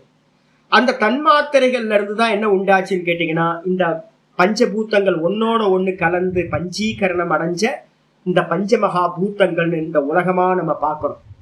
அப்ப கிரியேஷன் அப்படின்றது பஞ்சபூத்தங்கள். அது எங்க இருந்து உண்டாச்சு? பஞ்ச தன்மாத்திரைகள்ல இருந்து உண்டாச்சு. பஞ்ச தன்மாத்திரைகள் எங்க இருந்து உண்டாச்சுன்னா 3 விதமான ஈஸ்வரர்கள் சொல்றோம். என்னது? பிரம்மா, விஷ்ணு, மகேஸ்வரன். விராட்டு, ஹிரண்ய கர்ப்பர், ஈஸ்வரன் அப்படின்னு நம்ம சொல்றோம். இதுல யாரு காரணகர்த்தா? ஈஸ்வரன் காரணகர்த்தா. அவர் தான் எல்லாமே. ஆனா வந்து பாத்தீங்கன்னா மூல காரணத்தை சொல்லும் போது என்ன சொல்றோம்? ஈஸ்வரன் ஈஸ்வரன் மூல காரணத்தை நம்ம சொல்றோம். மூல காரணம் இது மாயையோடு சேர்ந்திருக்கிற சைத்தன்யம். அவர் தான் மூல காரணகர்த்தா. சரி, அவர்கிட்ட வந்து பாத்தீங்க அப்படின்னா அவருக்கு ஈக்குவலா யாராவது இருக்காங்களா சுவாமி? இப்ப நிறைய பேர் வந்து பாத்தீங்கன்னா சிவன் வேற விஷ்ணு வேறன்னு குடிச்சுட்டு அடிச்சுட்டு கிடக்குறான். அடப்பா ஒரே ஆளியா? இல்ல அவர் பெட்ரூம்ல இருக்கும்போது பெரிய ஆளு, ஹாலுக்கு வந்துட்டோன்னு வந்து பாத்தீங்கன்னா அவர் சின்ன ஆளு, அவருக்கு வந்து வேற இவரு. எப்படி சொல்ல முடியும்? தப்பு தானே. அப்ப வந்து எவனாவது கொஞ்சம் தத்துவம் தெரிஞ்சவங்க, நல்லா வேதாந்தத்தை படிச்சவங்க, தத்துவம் தெரிஞ்சவங்க, தத்துவத்தை பத்திர விசாரம் இருக்கிறவங்க எங்கேயுமே சிவன் வேற விஷ்ணு வேறன்னு என்ன பண்ண மாட்டாங்க, பேசவே மாட்டாங்க. ஏன் அப்படின்னா சிவனை காட்டிலும் நிறைய பேர் நான் பார்த்துருக்கேன். சிவனை காட்டிலும் வந்து பார்த்தீங்கன்னா விஷ்ணு பெரியாள். இந்த ராமேஸ்வரம்னு ஒரு ஊருக்கே விற்பத்தி சொல்லுவாங்க. ராமக எஸ்ய ஈஸ்வரக. ராமன் வந்து பாத்தீங்கன்னா எவனுக்கு ஈஸ்வரனோ அவன் தான் ராமேஸ்வரம். அதனால வந்து பாத்தீங்க அப்படின்னா ராமர் வந்து பாத்தீங்கன்னா சிவனை காட்டிலும் உயர்ந்தவர்னு அதுக்கு ஒரு வியாக்கரணம் சாஸ்திரப்படி விற்பத்தி பண்ணுவாங்க. யோசிச்சு பாத்தீங்கன்னா எல்லாத்து புத்தியிலயும் இந்த ஏகப்பட்ட சண்டை நடந்திருக்குங்க. இங்க சிதம்பரத்து பக்கம் போனீங்கன்னா என்ன பண்ணுவாங்க, வைஷ்ணவர்கள் என்ன பண்ணுவாங்கன்னா சிதம்பரத்து பக்கம் போகும்போது கல் எடுத்து உள்ள விட்டு போவாங்களா முன்னாடி. ஸ்ரீரங்கம் பக்கம் வந்தாங்க அப்படின்னா வந்து பாத்தீங்கன்னா சைவர்கள் என்ன பண்ணுவாங்க, ஒரு கல் எடுத்து உள்ள விடுறது, தூக்கி அடிக்கிறது, கழுத்துக்கு அடிக்கிறது. அந்த அளவு துவேஷம் இருந்திருக்கு. என்ன காரணம்னு கேட்டீங்கன்னா 2 பேரும் வேற வேற நினைச்சுக்கிட்டு சண்டை போட்டுட்டு இருக்கான். வாஸ்தவத்துல வேற வேறலாம் இல்ல, கரெக்டா ஒரே ஆள் ஒவ்வொரு பிளேஸ்லயும் ஒவ்வொரு காரியத்தை பண்ணும்போது. லயம் பண்ணும் போது அவருக்கு என்ன பேரு? சிருஷ்டிக்கு முன்னாடி அவருக்கு பேரு ஈஸ்வரன். அந்த ஈஸ்வரன் திரும்ப எங்க இருக்காரு? எல்லாத்தையும் லயம் பண்ணதுக்கு பிறகு அவர் இருக்காரு. அப்ப தூக்கத்துல மட்டும் இருக்கிறவர். அதே மாதிரி இந்த மொத்த உலகமும் பிரளயமான காலத்துல மட்டும்தான் இருக்கிறவர், பெட்ரூம்ல இருக்காருன்னு அர்த்தம். யாரு? ஈஸ்வரன். அவரே வந்து பாத்தீங்கன்னா சிருஷ்டி பண்ண ஆரம்பிக்கும் போது அவருக்கு என்ன பேர் வந்துருது? பிரம்மா. இந்த சிருஷ்டியை வந்து ஸ்திதி பண்ணும் போது அவருக்கே என்ன பேர் வந்துருது? விஷ்ணு. அப்ப வேற வேற யாருமே இல்லை. இப்ப கேள்வி வருது, ஈஸ்வரனுக்கு ஈக்குவலா வேற யாராவது ஈஸ்வரன் இருக்காரா அப்படின்னா இல்லை. சாசனம் பண்றவர் யாரு அப்படின்னு கேட்டீங்கன்னா அந்த ஈஸ்வரன் தான் எல்லாத்தையும் சாசனம் பண்றார். எப்படி சாசனம் பண்றார்? சாசனம்னு அர்த்தம் கமாண்டிங். எப்படி கமாண்ட் பண்றாரு அப்படின்னு கேட்டீங்கன்னா அவர் வந்து பாத்தீங்கன்னா எல்லாத்துக்குள்ளாரையும் அந்தர்யாமியா இருந்துகிட்டு சாசனம் பண்றார். அதுக்கு பேர் தான், அந்த சாசனம் பண்றதுக்கு பேர் தான் கீதால நான் 18th சாப்டர்ல 61வது ஸ்லோகம் சொன்னேன். ஈஸ்வர சர்வபூதானாம் 18th சாப்டர்ல 61 ஸ்லோகாஸ் இருக்கு. என்னன்னு கேட்டீங்கன்னா ஈஸ்வர சர்வபூதானாம் ஹிருதேஷே அர்ஜுன திஷ்டதி பிராமயன் சர்வபூதானி யந்திராரூடானி மாயையான்னு ஒரு ஸ்லோகம் சொன்னேன். ஈஸ்வரன் எல்லாத்துக்குள்ளாரையும் இருக்கார். பஞ்சு வந்து பாத்தீங்கன்னா இந்த கிளாத்துக்கு வந்து காரணமா இருக்கா இல்லையா? ஆமா, காரணம். பஞ்சு தெரியுதா வெளியில? தெரியல. கிளாத்து தான் தெரியும். இப்ப என்ன சொல்லுவாங்க, அங்கவஸ்திரம் போட்டிருக்கேன் சுவாமி அப்படின்னா அங்கவஸ்திரம்னு சொல்றாங்க. அங்கவஸ்திரம் என்னது வாஸ்தவத்துல? கிளாத்து. கிளாத் என்ன வாஸ்தவத்துல? கிளாத் வந்து பாத்தீங்கன்னா இந்த வீவிங் பண்ணதுக்கு பிறகு த்ரெட் தான் வீவிங் பண்ணோன்னே யான் தான் என்ன ஆயிடுச்சு, கிளாத்தா மாறிச்சு. அந்த யான் சொல்ற அந்த த்ரெட் என்னது வாஸ்தவத்துல அப்படின்னா காட்டன். அப்ப காட்டன் வந்து பாத்தீங்கன்னா எங்க இருக்குன்னு கேட்டா என்ன சொல்லுவீங்க? காட்டன் வந்து த்ரெட்ல இருக்கு. காட்டன் தான் த்ரெட் ஆச்சு. அந்த த்ரெட் தான் வீவிங் பண்ணதுக்கு பிறகு கிளாத் ஆச்சு. அந்த கிளாத்தை தான் நம்ம வெட்டி ஒட்டி என்ன பண்ணிட்டோம், ஸ்டிச்சிங் பண்ணி ட்ரெஸ்ஸா மேக் பண்ணிட்டோம். இப்ப நான் கேட்கிறேன், பஞ்சு இருக்கா இல்லையா? பஞ்சு போயிடுச்சா இல்லை இருக்கா? பஞ்சு அப்படியே இருக்கு சாமி, அப்படியே இருக்கு. பஞ்சு தன்னை வேற வேற ஃபார்ம்ல தானே காட்டுது. பஞ்சு தான் த்ரெட்டாய், த்ரெட்டு தான் கிளாத்தாய், கிளாத்து தான் வந்து பாத்தீங்கன்னா ட்ரெஸ்ஸா இருக்கு. இதே மாதிரி மூல காரணமா யார் இருக்கா? பிராணன். ஈஸ்வரன் என்னவா இருக்கார்? பிராணன். பிராணனுக்கு கீழே என்ன இருக்கும்? பிராணன சைத்தன்யம் பிளஸ் மாயா, அதான் பிராணன். பிராணன்ல இருந்து எடுத்துங்க ஈஸ்வரன். அப்ப அந்த ஈஸ்வரன் எங்க இருக்கார் அப்படின்னு கேட்டீங்கன்னா இப்ப நம்மளுடைய சுவாசத்துல ஈஸ்வரன் இருக்கார். பேசா அவர் தான் இருக்கார். அவருக்கு மேலதான் புத்தி இருக்கு, அவருக்கு மேலதான் மனசு இருக்கு, அவருக்கு மேலதான் பஞ்சபூதங்களாக இந்திரியங்களும் இந்த தேகமும் இருக்கின்றன. முடிஞ்சு போச்சு. இப்ப ஈஸ்வரன் எங்க இருக்கான்னு கேட்டா என்ன சொல்லுவீங்க? பிராண ரூபத்துல இருக்கார், புத்தி ரூபத்துல இருக்கார், மனசு ரூபத்துல இருக்கார். அந்த மூணும் சேர்ந்ததுக்கு என்ன பேரு அப்படின்னு கேட்டீங்கன்னா அந்தர்யாமி அப்படின்னு பேர். அவர் எல்லாத்தோட பிராணனாவும் இருக்கார், எல்லாத்தோட புத்தியாவும் இருக்கார், எல்லாத்தோட மனசாவும் இருக்கார். மூணுமே ஈஸ்வர ரூபம் தானே. ஈஸ்வரன், அதுக்கப்புறம் விஷ்ணு, அதுக்கப்புறம் பிரம்மா. மூணும் யாரு? ஒரே ஆளோட மூணு ஃபார்ம். அப்ப எங்க இருக்கார் அப்படின்னு கேள்வி கேட்டா என்ன சொல்றது? எங்க இருக்கார்? உள்ள இருக்கார். உள்ள இருந்துட்டு என்ன பண்றார்? நம்ம கர்மத்துக்கு ஏத்த மாதிரி நம்ம எல்லாத்தையும் என்ன பண்றார்? ஆட்டி வைக்கிறார். ஆட்டி வைக்கிறார்னா என்ன அர்த்தம்? அந்தர்யாமின்னு பேர். உள்ள இருந்துகிட்டு நம்மள என்ன பண்றார்? கமாண்ட் பண்றார். அந்த கமாண்ட் பண்றவர் வந்து ஒருத்தரா ரெண்டு பேரா சுவாமி அப்படின்னா ஒருத்தர் ரெண்டு பேர்ல ஒரே ஒருத்தர் தான். ஈஸ்வரன் எத்தனை பேரு? ஒரே ஒரு ஆள். ஈஸ்வர கர்த்தா பல பேர். அதனால இங்க பாஷ்யம் சொல்லும்போது சொல்றாரு, அவருக்கு அவருடைய தஸ்ய ஐஸ்வர்யம், அவருடைய அந்த ஈஸ்வர கர்மா இருக்குல்ல, சாசனம் பண்ணக்கூடியது ஒருத்தரையா ரெண்டு பேர்த்தையா? மொத்த உலகத்துல இருக்கிற எல்லா ஜீவராசியும். எறும்பு மெதுவா ஊர்ந்து போகுது அப்படின்னா எறும்பு கூட விட்டுருங்க, அந்த அமீபா ஒரு செல் தானே அது. அமீபா சின்னதா ஒரு வைரஸ், ஏதோ ஒரு பாக்டீரியா, எவ்வளவு மைன்யூட்டா இருக்கு. அதுல ஆக்ஷன் இருக்குன்னாவே அங்க யார் இருக்கா? அப்போ ஆக்ஷன் இருக்குன்னா அங்க என்ன இருக்கணும்? கிரியாசக்தி. அது பிராணன், கிரியாசக்தி. அந்த கிரியாசக்தி இருக்கு அப்படின்னாவே அந்த இடத்துல வந்து ஆக்ஷன் இருக்கணும் கண்டிப்பா. பிராண ரூபத்துல ஈஸ்வரன் எல்லா ஜீவராசிக்குள்ளாரையும் இருக்கார். எங்கெங்கெல்லாம் ஆக்ஷன் இருக்கோ அங்கெல்லாம் ஈஸ்வரன் இருக்கார். இப்ப நான் பேசுறேன் அப்படின்னா எங்க இருந்து பேசுறேன்? ஈஸ்வரன் தான் பேசுறார். நான் பேசல, ஈஸ்வரன் பேசுறார். நீங்க கேட்கறீங்கன்னா யாரு கேட்கிறா? ஈஸ்வரன் தான் கேட்கிறார். அப்ப ஈஸ்வரன் உள்ளுக்குள்ளார எல்லாத்துக்குள்ளாரையும் அந்தர்யாமியா இருக்கார். சரி, அவருக்கு ஈக்குவலா, அவரோட ஐஸ்வர்யத்துக்கு ஈக்குவலா சாம்ய. சாமியன்னு அர்த்தம் தஸ்ய ஐஸ்வர்யம். சாமியம் அப்படின்னா அவருக்கு ஈக்குவலாக. சாமியம் என்னது? ஈக்குவலா. அதிசய, கமா போட்டுக்கணும். அதிசய அப்படின்னா கம்பேரபிள். அவருக்கு சமமாகவோ, அவருக்கு வந்து பாத்தீங்கன்னா கம்பேர் பண்ற அளவுக்கு அவரோட அதிகமாகவோ, அவருக்கு சமமாகவோ, அவருக்கு அதிசயம்னா அவரோட அதிகமாகவோ யாரோடதும் வந்து பாத்தீங்கன்னா இல்லை. அதனால வினிர் முக்தம் அப்படின்னு பேரு. வினிர் முக்தம்னா என்ன அர்த்தம்? விடுபட்டவர். அவருக்கு ஈக்குவலான ஐஸ்வர்யமும் யார்கிட்டையும் இல்லை. அதே மாதிரி அவருக்கு காட்டிலும் அதிகமான ஐஸ்வர்யமும் யாருக்கும் இல்லை. இந்த ரெண்டு தன்மைகள் இருந்தும் விடுபட்டவர், லிபரேட்டட் அப்படின்னு அர்த்தம். அப்ப என்ன அர்த்தம்? அவர்தான் அல்டிமேட்டான ஐஸ்வர்யத்தை உடையவர் அப்படின்னு அர்த்தம். அதாவது இறைவன் ஒருவனே, எல்லா மதங்களும் அதனை சொல்லுது, இறைவன் ஒருவனே, அதுக்கு எந்த இதுவும் இல்லை, ஈஸ்வரன் ஒருத்தர் தான். அதுக்கப்புறம் ந தாவத்து ஐஸ்வர்யாந்தரேன தது அதிசயத்தே. அதிசயத்தே அப்படின்னு என்ன அர்த்தம், அதை எக்ஸ்பிளைன் பண்றார் ஆச்சரியர். தாவத்துனா முதல்ல, ஐஸ்வர்யாந்தரேன வேற, ஐஸ்வர்யாந்தரம்னா அந்நிய ஐஸ்வர்யம்னு அர்த்தம், அந்தரம்னு போட்டீங்கன்னா அந்நியன்னு அர்த்தம் எடுக்கணும். ஐஸ்வர்யாந்தரேன அப்படின்னு என்ன அர்த்தம், அவருக்கு அந்நியமான வேறு ஒருத்தரோட அவர் வந்து பாத்தீங்கன்னா அவரோட ஐஸ்வர்யம் தது அதிசயன அதிசயத்தே, எந்த இடத்துலயும் வந்து பாத்தீங்க அப்படின்னா அதிகமாக இல்லை. அப்ப என்ன அர்த்தம், அவரை காட்டிலும் வேற ஒருத்தருக்கு ஐஸ்வர்யம் யாருக்கும் இல்லவே இல்லை. ஒண்ணு எதேவ அதிசயதி, ஒருவேளை யாராவது அதிசயம் இருந்துச்சுன்னா, அதிசயம்னு அர்த்தம் அவரோட அதிகமான ஐஸ்வர்யம் இருந்துச்சுன்னா, சியாத் அதிசயதி சியாத் ததேவ தத்து சியாத், அதுதான் அவராக ஆவார். அப்ப என்ன அர்த்தம், இவரை காட்டிலும் ஒருத்தருக்கு ஐஸ்வர்யம் அதிகமா இருந்துச்சுன்னா அவர் தான் ஈஸ்வரன் ஆயிடுவார். இவர் ஈஸ்வரன் சொல்ல முடியாது. யார்கிட்ட ஐஸ்வர்யம் அதிகமா இருக்கோ அவர் தான் ஈஸ்வரன். ஒரு ராஜா இருக்கார், இப்ப நடக்க போகுது, ஜூன் 5ஆம் தேதி தெரிஞ்சிடும். இது வரைக்கும் யாரு ஈஸ்வரன் இந்த நாட்டுக்கு, இது வரைக்கும் மோடி தான் ஈஸ்வரனா இருக்கார். Commanding power, full commanding power வந்து பாத்தீங்கன்னா அவர்கிட்ட தான் இருக்கு. 3 படைகளும் வந்து அவர்கிட்ட தானே இருக்கு. ஏர்ஃபோர்ஸா இருக்கட்டும், எல்லா ஃபோர்ஸும் வந்து அவரோட கையில இருக்கு. அவரோட கமாண்டிங் இல்லாம எதுவும் பண்ண முடியாது. அப்ப அவர் தான் ஐஸ்வர்யத்தோட இருக்கார். ஆனா என்ன ஆகும், ஜூனுக்கு அப்புறம் தெரிஞ்சிடும் அவரே கண்டினியூவா இல்ல வேற யாராவது வர போறாங்களான்னு தெரிஞ்சிடும். இது மாதிரி அப்ப யார் ஜெயிச்சாங்களோ இந்த ஈஸ்வர தன்மையெல்லாம் இப்ப என்ன ஆயிடும், அவருக்கு ஷிஃப்ட் ஆயிடும்.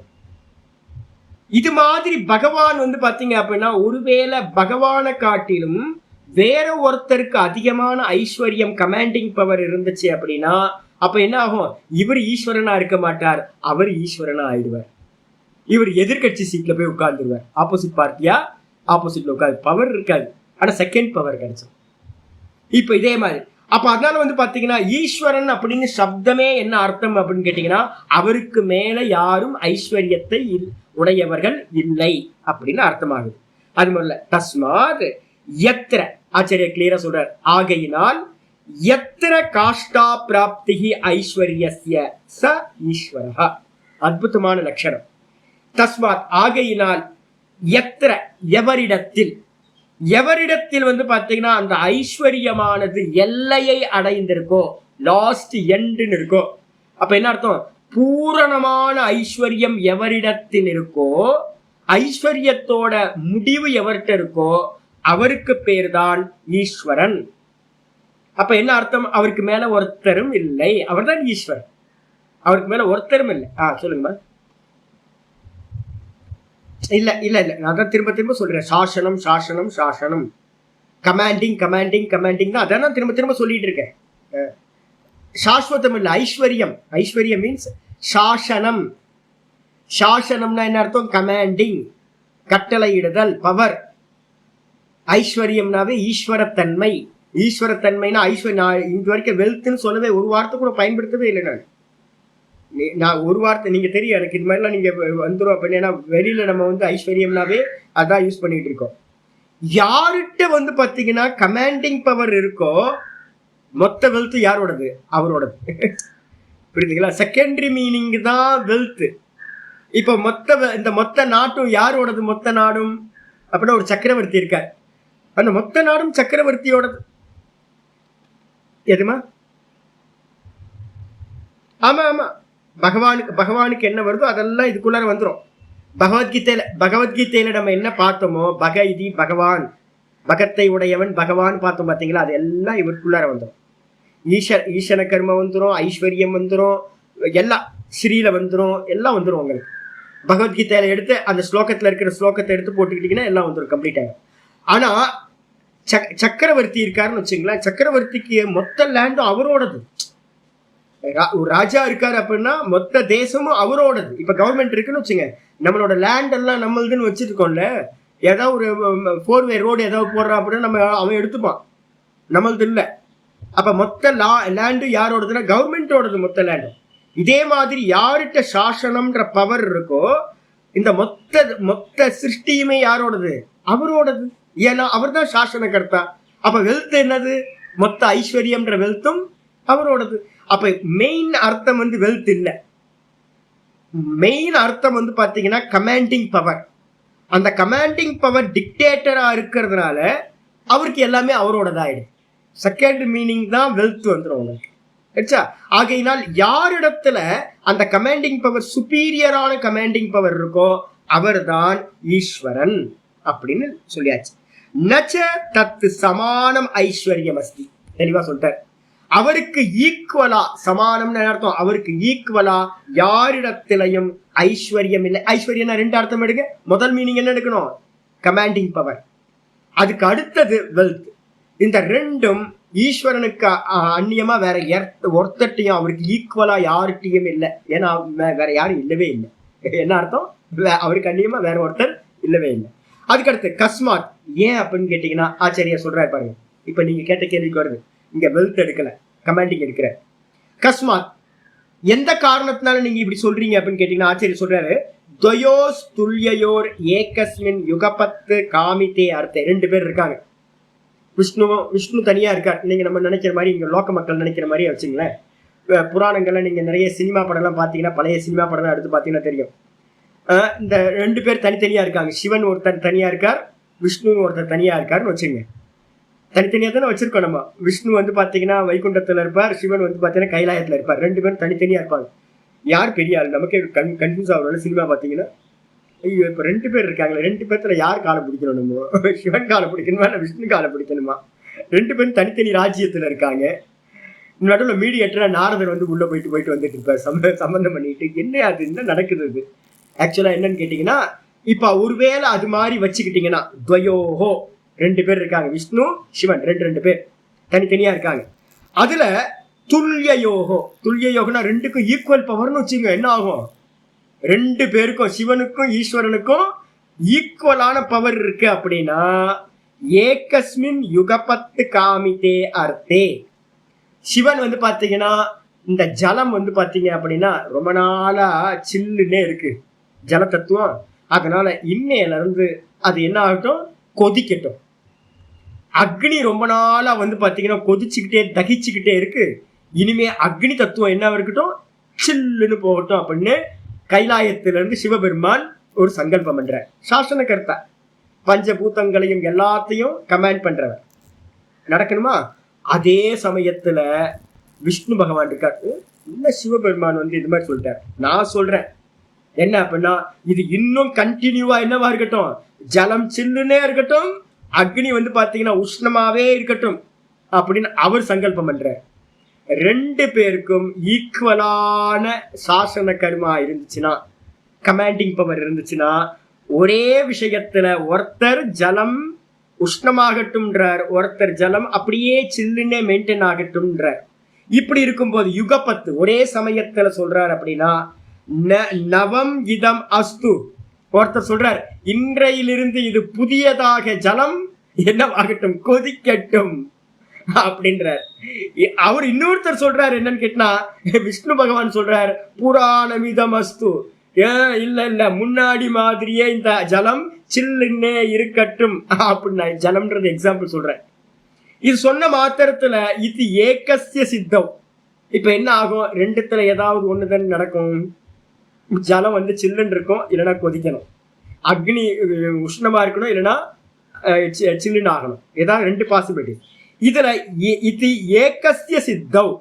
இதுல ஏதாவது ஒன்னு சித்தி ஆச்சுன்னா இதரஸ்ய பிராகாமிய விகாதாத் என்ன ஆகும்னு கேட்டீங்கன்னா, ஒன்னு சித்தி ஆச்சுன்னா இன்னொரு என்ன ஆயிடுது? இன்னொருத்தரோட கமாண்டிங் ஃபெயிலியர் ஆயிடுதா? இன்னொருத்தரோட கமாண்டிங் பவர் வந்து பாத்தீங்கன்னா பிராகாமியம்னு பேரு. அவர் ஆசைப்பட்டது சாசனம் பண்ணது என்ன ஆயிடுது? விகாத்தம் ஆயிடுது. விகாத்தம்னா நாசமாகி போயிடுது. அப்படி ஆச்சு அப்படின்னா ஊனத்துவம் பிரசக்தம். ஊனத்துவம்னா ஒருத்தர் குறைவானவர், ஒருத்தர் அதிகமானவர்னு ஆயிடும். சிவபெருமான் பெருசா இல்ல விஷ்ணு பகவான் பெருசான்னு ஆயிடும், தெரிஞ்சிடும். ஏன்னா ஏதாவது ஒண்ணுதானே சித்தியாகும். அப்படி ஆகும்போது அதனால துவயோஸ்ச துல்யயோர் யுகபத்து காமித அர்த்த பிராப்திர் நாஸ்தி அர்த்தஸ்ய விருத்தத்வா. அது மட்டும் இல்ல, 2 பேரோட சாசனமும் படிக்குமா? யுகபத் ஒரே சமயத்துல, யுகபத்துனா ஒரே சமயத்துல வந்து துயோஸ்ச துல்யயோர் யுகபத் 2 பேரும் ஈக்குவலான சாசன சாமர்த்தியம் இருக்குன்னா, கமாண்டிங் பவர் இருக்குன்னா, ஒரே சமயத்துல 2 பேரும் ஆசைப்பட்டது காமிதார்த்த பிராப்தி, அவங்க ஆசைப்பட்ட காமியம், ஆசைப்பட்டது என்னது? ஒருத்தர் சொல்றார் அக்னி தகிக்கட்டும், ஒருத்தர் சொல்றார் அக்னி சின்ன ஆகட்டும். அப்படி சொல்லும் போது ஒருத்தர் சொல்றார் ஜலம் வந்து பாத்தீங்கன்னா சின்னே மெயின்டைன் ஆகட்டும், இன்னொருத்தர் சொல்றார் ஜலம் வந்து பாத்தீங்கன்னா கொதிக்கட்டும் தகிக்கட்டும் அப்படின்னு. இந்த 2த்துல வந்து பாத்தீங்க அப்படின்னா என்னன்னா, யுகபத்து ஒரே சமயத்துல அவங்க ஆசைப்பட்டது வந்து பாத்தீங்கன்னா பிராப்தி நாஸ்தி, பிராப்தி ஆகவே ஆகாது. அது மட்டும் இல்ல, அஸ்ய விருதத்வாத், ஏன் அப்படின்னு கேட்டீங்கன்னா 2மே ஒரே சமயத்துல சில்லுன்னும் ஹீட்டாவும் ஜலம் ஆக முடியுமா? இல்ல அக்னி வந்து பாத்தீங்கன்னா சில்லுன்னும் ஹீட்டாவும் 2 இருக்க முடியுமா? ஏதாவது ஒண்ணு தானே சம்பவிக்கும். அப்ப 2ம் சம்பவிக்க முடியாது. அப்ப அதனால என்ன அர்த்தம்னு கேட்டீங்கன்னா, கண்டிப்பாக தஸ்மாத் யஸ்ய சாம்ய அதிசய வினிர்முக்தம். அப்ப ஒரு டெபினிஷன் வரும், ஈஸ்வரத்தன்மைனாவே என்ன அர்த்தம்? ஃபெயிலியர் ஆகாதது. அப்ப 2 ஈஸ்வரன் இருந்தா இந்த உலகம் எப்படி இருக்கும்? நடக்குமா? யோசிச்சு பாருங்க. ஒருத்தர் ஆசைப்படுவார், இன்னொருத்தர் ஆசைப்படுவார். அப்ப நம்ம கவர்மெண்ட் எல்லாம் என்ன பண்ணுதோ அது மாதிரி ஆயிடும். சென்ட்ரல் கவர்மெண்ட் ஒன்று ஆசைப்படும், ஸ்டேட் கவர்மெண்ட் ஒன்று ஆசைப்படும், 2 பேரும் சண்டை போட்டுக்கிட்டே இருப்பாங்க. மீடியாவை எடுத்துக்கிட்டீங்க அப்படின்னா, யூடியூபையும் இதையும் திறந்தா நான் நிறைய பாலிடிக்ஸ் பார்ப்பேன். எதை எடுத்தாலும் ஒரே ஃபைட்டு தான்.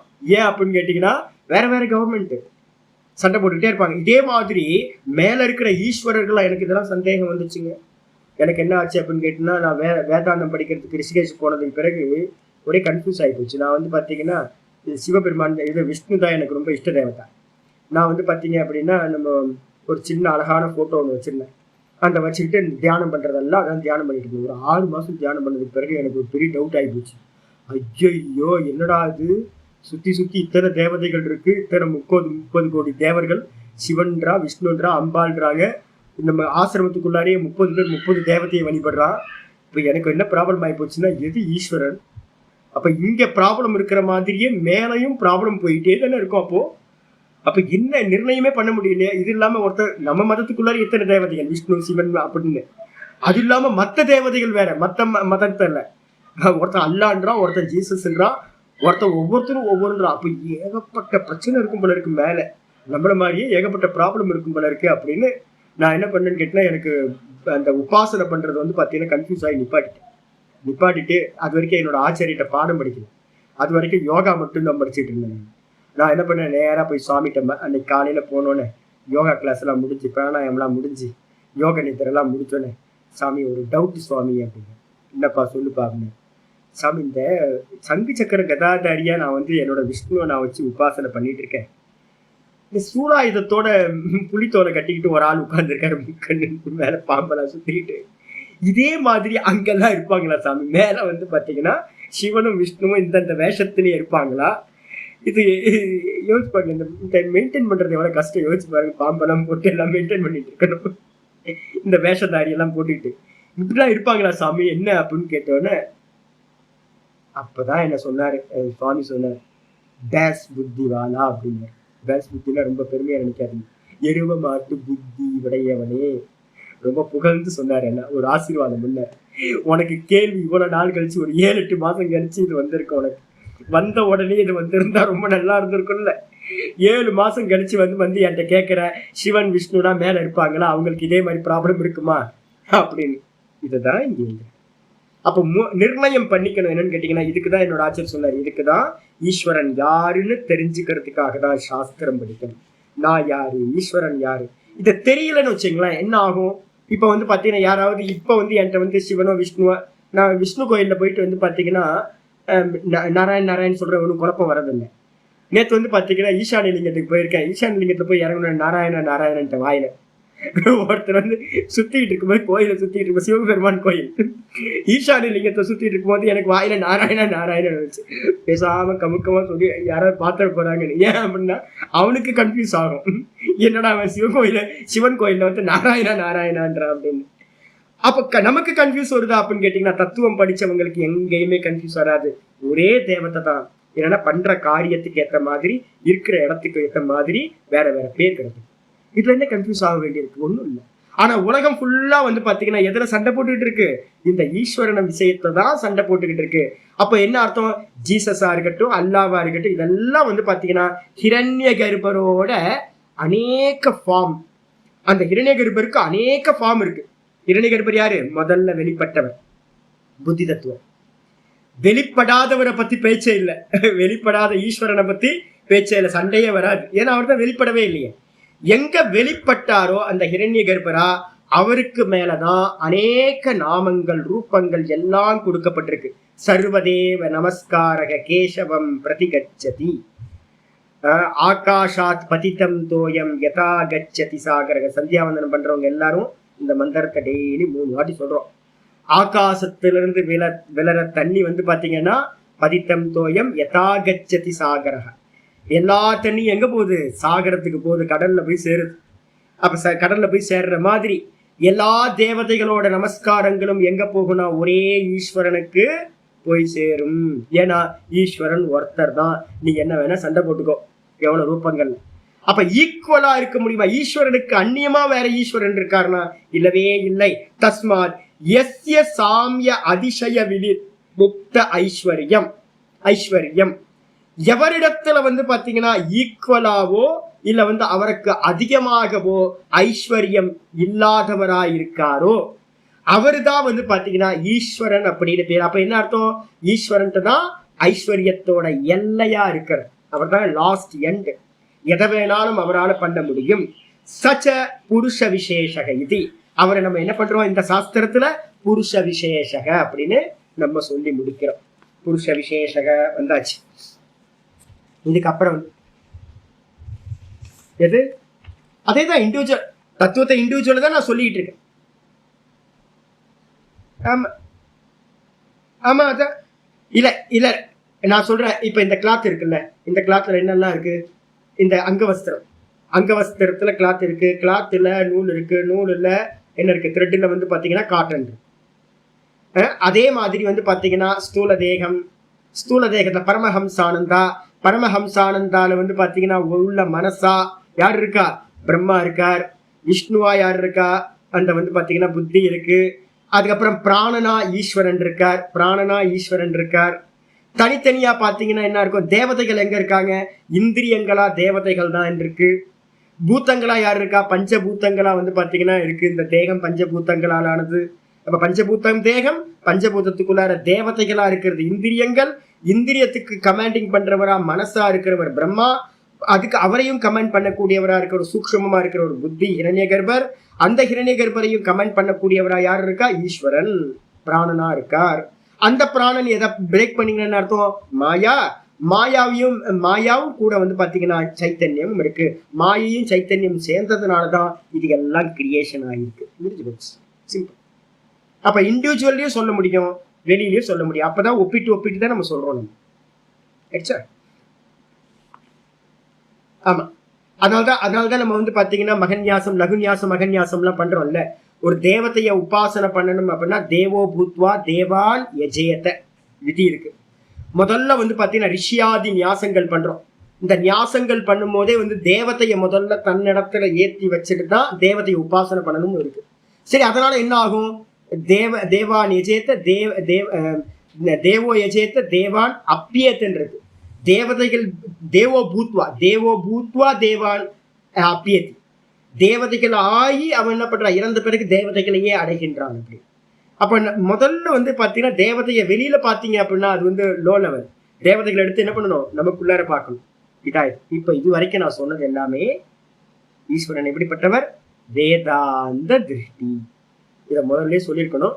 நான் இப்ப சொல்றேன். இதெல்லாம் என்னன்னு கேட்டீங்கன்னா, இப்ப நான் ஈஸ்வரனை பத்தி பேசுனதெல்லாம் உபனிஷதங்கள்ல இருக்கிற ஈஸ்வர திருஷ்டி அப்படின்னு பேரு. இந்த இடத்துல வந்து பாத்தீங்கன்னா துவைத்த ஈஸ்வரனை பேசுது. மனசுல புரிஞ்சுக்கணும், நமக்குள்ளார இருக்கிற ஈஸ்வரன் இல்லை. துவைத்த ஈஸ்வரனா என்ன அர்த்தம் அப்படின்னு கேட்டீங்கன்னா, அந்த துவைத்தத்துல மதங்கள், இந்த உலகத்துல இருக்கிற அத்வைத்தத்தை தவிர்த்து இருக்கிற எல்லா மதங்களும் துவைத்த மதங்கள். அங்க அந்த துவைத்த மதங்கள்ல இருக்கிற ஈஸ்வரவாதத்துக்கு என்ன பேரு அப்படின்னா தடஸ்த ஈஸ்வரவாதம் அப்படின்னு பேரு. என்ன பேரு? தடஸ்த ஈஸ்வரவாதம். தடஸ்த ஈஸ்வரவாதம்னா என்ன அர்த்தம் அப்படின்னு கேட்டா, ஈஸ்வரன் எங்கேயோ இருக்கார், கைலாயத்துல, வைகுண்டத்துல, ஹெவன்ல, ஜன்னத்துல, இது மாதிரி எங்கேயோ இருக்காருன்னு நீங்க சொன்னீங்கன்னா அந்த ஈஸ்வரவாதத்துக்கு பேரு தடஸ்த ஈஸ்வரவாதம் அப்படின்னு பேரு. வேதாந்தத்துல மட்டும்தான் ஈஸ்வரன் எங்க இருக்கான்னு சொல்றோம், எல்லா ஜீவராசிகளுடைய ஹிருதயத்திலையும் இருக்கார் அப்படின்னு. இதான் அல்டிமேட். அப்ப ஃபர்ஸ்ட் எடுத்தோன்னே எங்க சம்பவிக்குது? அப்ப மத்ததெல்லாம் கேன்சல் பண்ணிடலாமா சுவாமி? இல்ல, பக்தியா எங்க ஆரம்பிக்கணும்? முதல்ல பாத்தீங்க அப்படின்னா பகிர்முகமா துவைத்தத்துலதான் பக்தி ஆரம்பிக்கணும். அப்ப பக்தி ஆரம்பிக்கும் போதும் துவைத்தம். நீங்க கோயிலுக்கு போறீங்க, உபாசனை பண்றீங்க, ஈஸ்வரனுக்காக எல்லாம் பண்றோம். இந்த மொத்த லோகத்திலயும் கோயில்கள் இருக்குல்ல, எல்லா ஈஸ்வர ரூபங்கள் வச்சிருக்கோம்ல, எல்லாமே என்னது, நீ நானும் ஒண்ணுனா எதுக்கு வைக்கிறோம் கோயில் தேவையில்லை, மூர்த்தம் தேவையில்லை. அப்ப பக்தி எங்க இருந்து ஆரம்பிக்கணும்? துவைத்த பக்தியில இருந்துதான் ஆரம்பிக்கும். அதுக்கப்புறம் உபாசனையா அது மாறும். பக்தின்றது நம்ம பண்ணிட்டு இருக்கிறதெல்லாம் வெறும் கர்மம். ஆராதனை எல்லாம் பண்றோம் இல்ல, அபிஷேகம், ஆராதனைகள், அர்ச்சனைகள், கோயிலை சுத்தி வர்றது எல்லாம் பண்றது எல்லாமே கர்மம் அப்படின்னு பேரு. கர்மத்துக்கு அடுத்த ஸ்டெப் போகும்போது உபாசனை வந்துடுது. அந்த உபாசனையிலையும் என்ன பண்றோம்? ராம் ராம் ராம் ராம்னு ராமநாம ஜபத்தை பண்றோம். ஒவ்வொருத்தரும் ஒவ்வொரு ஜபத்தை பண்றோம். இதுல உபனிஷதங்களும் சொல்லுது, யோக சாஸ்திரமும் சொல்லுது, ரொம்ப பெஸ்ட் உபாசனை எது அப்படின்னு கேட்டீங்கன்னா ஓங்கார உபாசனையை சொல்ல போகுது. அதுக்காக தான் இப்ப நம்ம வந்துட்டு இருக்கோம். ஆனாலும் பேதம் தான் இருக்கு. உபாசிக்கிறவங்க எல்லாரும் பாத்தீங்கன்னா அத்வைதிகளா இருக்கிறவங்க மட்டும், இப்ப அத்வைதிகள் யாரும் உபாசகர்களே இல்லை, அது ரொம்ப வேற விஷயம், அது விட்டுருங்க. அத்வைதம்னாவே என்னன்னா இப்ப கண்ண முடி உட்காரக்கூடாதுன்னு ஆயிப்போச்சு. ஸ்டெப்ஸே போகல, இப்ப எல்லாம் டைரக்டா அத்வைதத்தை பிடிக்கிறாங்க. ஆக்சுவலா ஸ்டெப்ஸ் என்ன அப்படின்னு கேட்டீங்கன்னா, முதல்ல ஸ்தூலத்துல துவைத்தமா பாத்தீங்கன்னா ஈஸ்வரனை ஆராதனை பண்றாரு, ஒரு பூஜை வச்சு ஆராதனை பண்றாரு. அதுக்கப்புறம் பாத்தீங்கன்னா துவைத்தமா வச்சு உபாசனை பண்றது, நான் வேற ஈஸ்வரன் வேற அப்படின்னு நான் பாத்தீங்கன்னா தியானம் பண்றது ஈஸ்வரனை.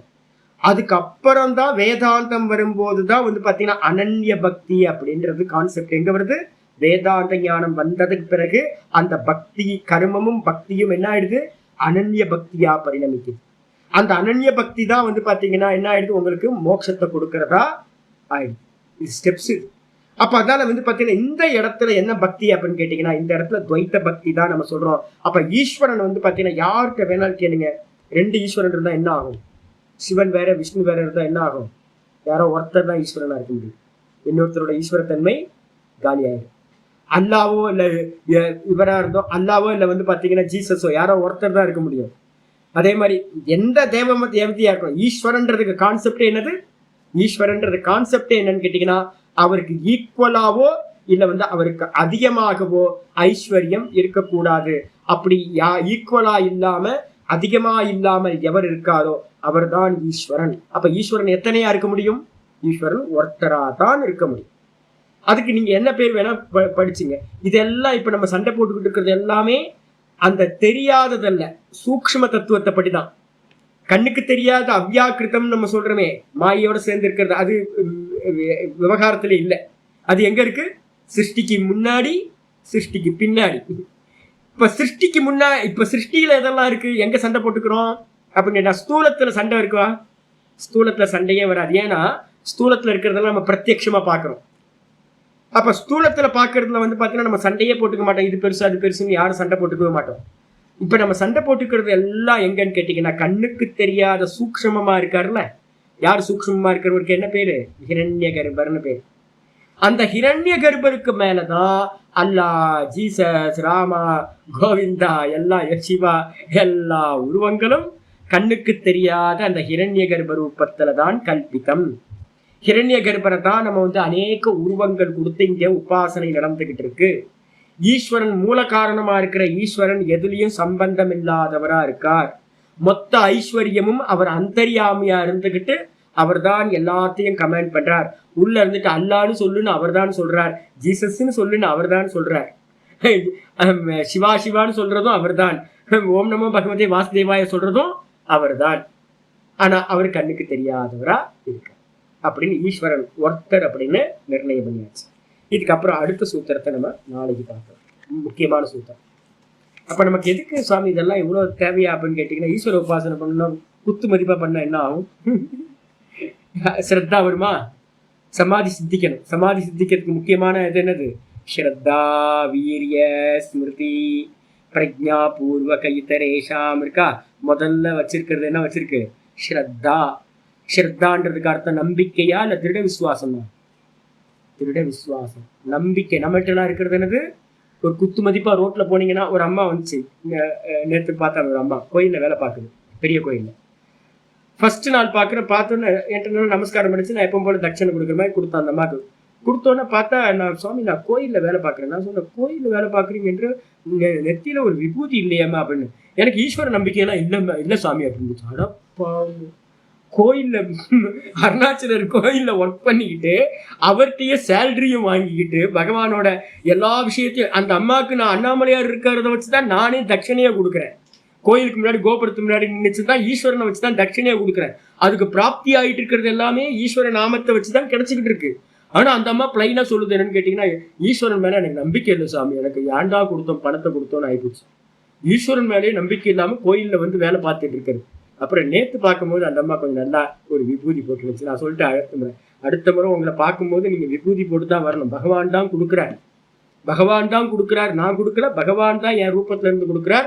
அதனால ஒழுங்கா வந்து பார்த்தீங்கன்னா விபூதி பூசிங்க அப்படின்னு. நேற்று பார்த்தா விபூதி பூசிங்க 100 ரூபாய் கொடுத்தேன். அந்த விபூதி போட்டதுக்காக 100 ரூபாய் தட்சணை. மற்றவங்களுக்குலாம் 20 ரூபாய் தட்சணா, இதுக்கு 100 ரூபாய் தட்சணை. அப்ப ஈஸ்வரன் தான். ஈஸ்வரனுக்கு கண்ணியமா இங்க ஒண்ணும் இல்லை. அப்ப நமக்கு என்ன ஆகணும்னு கேட்டீங்கன்னா, நம்பிக்கை என்ன ஆகும்? அந்த அம்மாவுக்கு வந்து கொஞ்ச நாள் கழிச்சு ஏதாவது கஷ்டம் வந்துச்சுன்னா திரும்ப என்ன ஆயிடும்? போயிட்டு நம்பிக்கை போயிடும். அப்ப நம்பிக்கைன்றது வந்து பாத்தீங்கன்னா வரும் போகும். அப்ப ஸ்ரத்தான்றதுக்கு அர்த்தம் வந்து நம்பிக்கை இல்லை. யாராவது உங்க கூட வந்து பாத்தீங்கன்னா ஒரு நாஸ்திகர் வந்து சேர்ந்தாங்கன்னு வச்சுக்கலாம், உங்களை கன்வெர்ட் பண்ணிடுவாங்க ஈஸ்வரனா இல்லைன்னு. அதுக்கப்புறம் ஒரு நல்ல என்ன மாதிரி ஒரு யாராவது ஆஸ்திகர் வந்தாங்கன்னா மாத்தி விட்டுருவாங்க ஆஸ்திகரா. அப்ப நம்பிக்கை வந்து எப்ப வேணாலும் மாறலாம். ஆனா நம்ம என்ன பண்ணணும்னு கேட்டீங்கன்னா லாஜிக்கா எடுத்துக்கணும். லாஜிக்கா எடுத்துக்கிட்டீங்கன்னா இது மொத்தமும் சொல்லுது என்னன்னு கேட்டா, சூரியன் கரெக்டா உதிக்கிறான், சூரியன் கரெக்டா மறையான், ருத்து காலங்கள் சரியா வந்துட்டு இருக்கு. ஒவ்வொன்றும் இந்த லோக்கத்துல வந்து பாத்தீங்கன்னா நம்ம என்ன டிஸ்ஆர்டர் ஆகிட்டே இருக்கணும். டிஸ்ஆர்டரும் கூட ஒரு ஆர்டர்ல தான் போயிட்டு இருக்கு. நம்ம நினைச்சுக்கிட்டு இருக்கிறது டிஸ்ஆர்டர்னு, அந்த டிஸ்ஆர்டர் கூட ஒரு ஆர்டர்ல தான் இயங்கிட்டு இருக்கு. என்ன ஆர்டர்? ஜீவர்களுடைய கர்ம பலம். அதை வச்சு லோக்கத்தை கரெக்டா வந்து பாத்தீங்கன்னா போய்கிட்டு இருக்காரு, நல்லா லீட் பண்ணிட்டு இருக்காரு. அப்ப அதனால வந்து பாத்தீங்கன்னா சாலிடா புரிஞ்சுக்கணும், ஈஸ்வரன் ஒருத்தன் தான். ஈஸ்வரன் என்பது ஒருத்தன் தான். அவனுக்கு கீழே ஏகப்பட்ட பேர் வேணா இருக்கலாம், ஆனா ஈஸ்வரன் ஒருத்தர் தான். தேவர்கள் வந்து நிறைய இருக்கலாம் இந்த லோக்கத்தை லீட் பண்றவங்களா, ஆனா மெயின் பர்சன் வந்து பாத்தீங்கன்னா ஈஸ்வரன் கமெண்ட் பண்றவர் ஒருத்தர் தான் அப்படின்னு ஸ்ரத்தையோட, ஸ்ரத்தனா திருட விசுவாசத்தோட போகும். பாப்பா இன்னும் சூத்திரங்கள், நல்ல சூத்திரங்கள் இருக்கு, நாளைக்கு பார்க்கலாம். ஓம் பூர்ணமத பூர்ணமிதம் பூர்ணாத் பூர்ணமுதச்யதே பூர்ணஸ்ய பூர்ணமாதாய பூர்ணமேவாவசிஷ்யதே. ஓம் சாந்தி சாந்தி சாந்தி. ஹரி ஓம். ஸ்ரீ குருப்யோ நமஹ. ஹரி ஓம். யாரும் விபூதியோ திலக்கமோ இல்லாம வந்தீங்கன்னா தட்சணை கம்மியாயிடும். ஞாபகம் வச்சு, அனுகிரகம் கம்மியாயிடும். நமஸ்காரம் நமஸ்காரம்.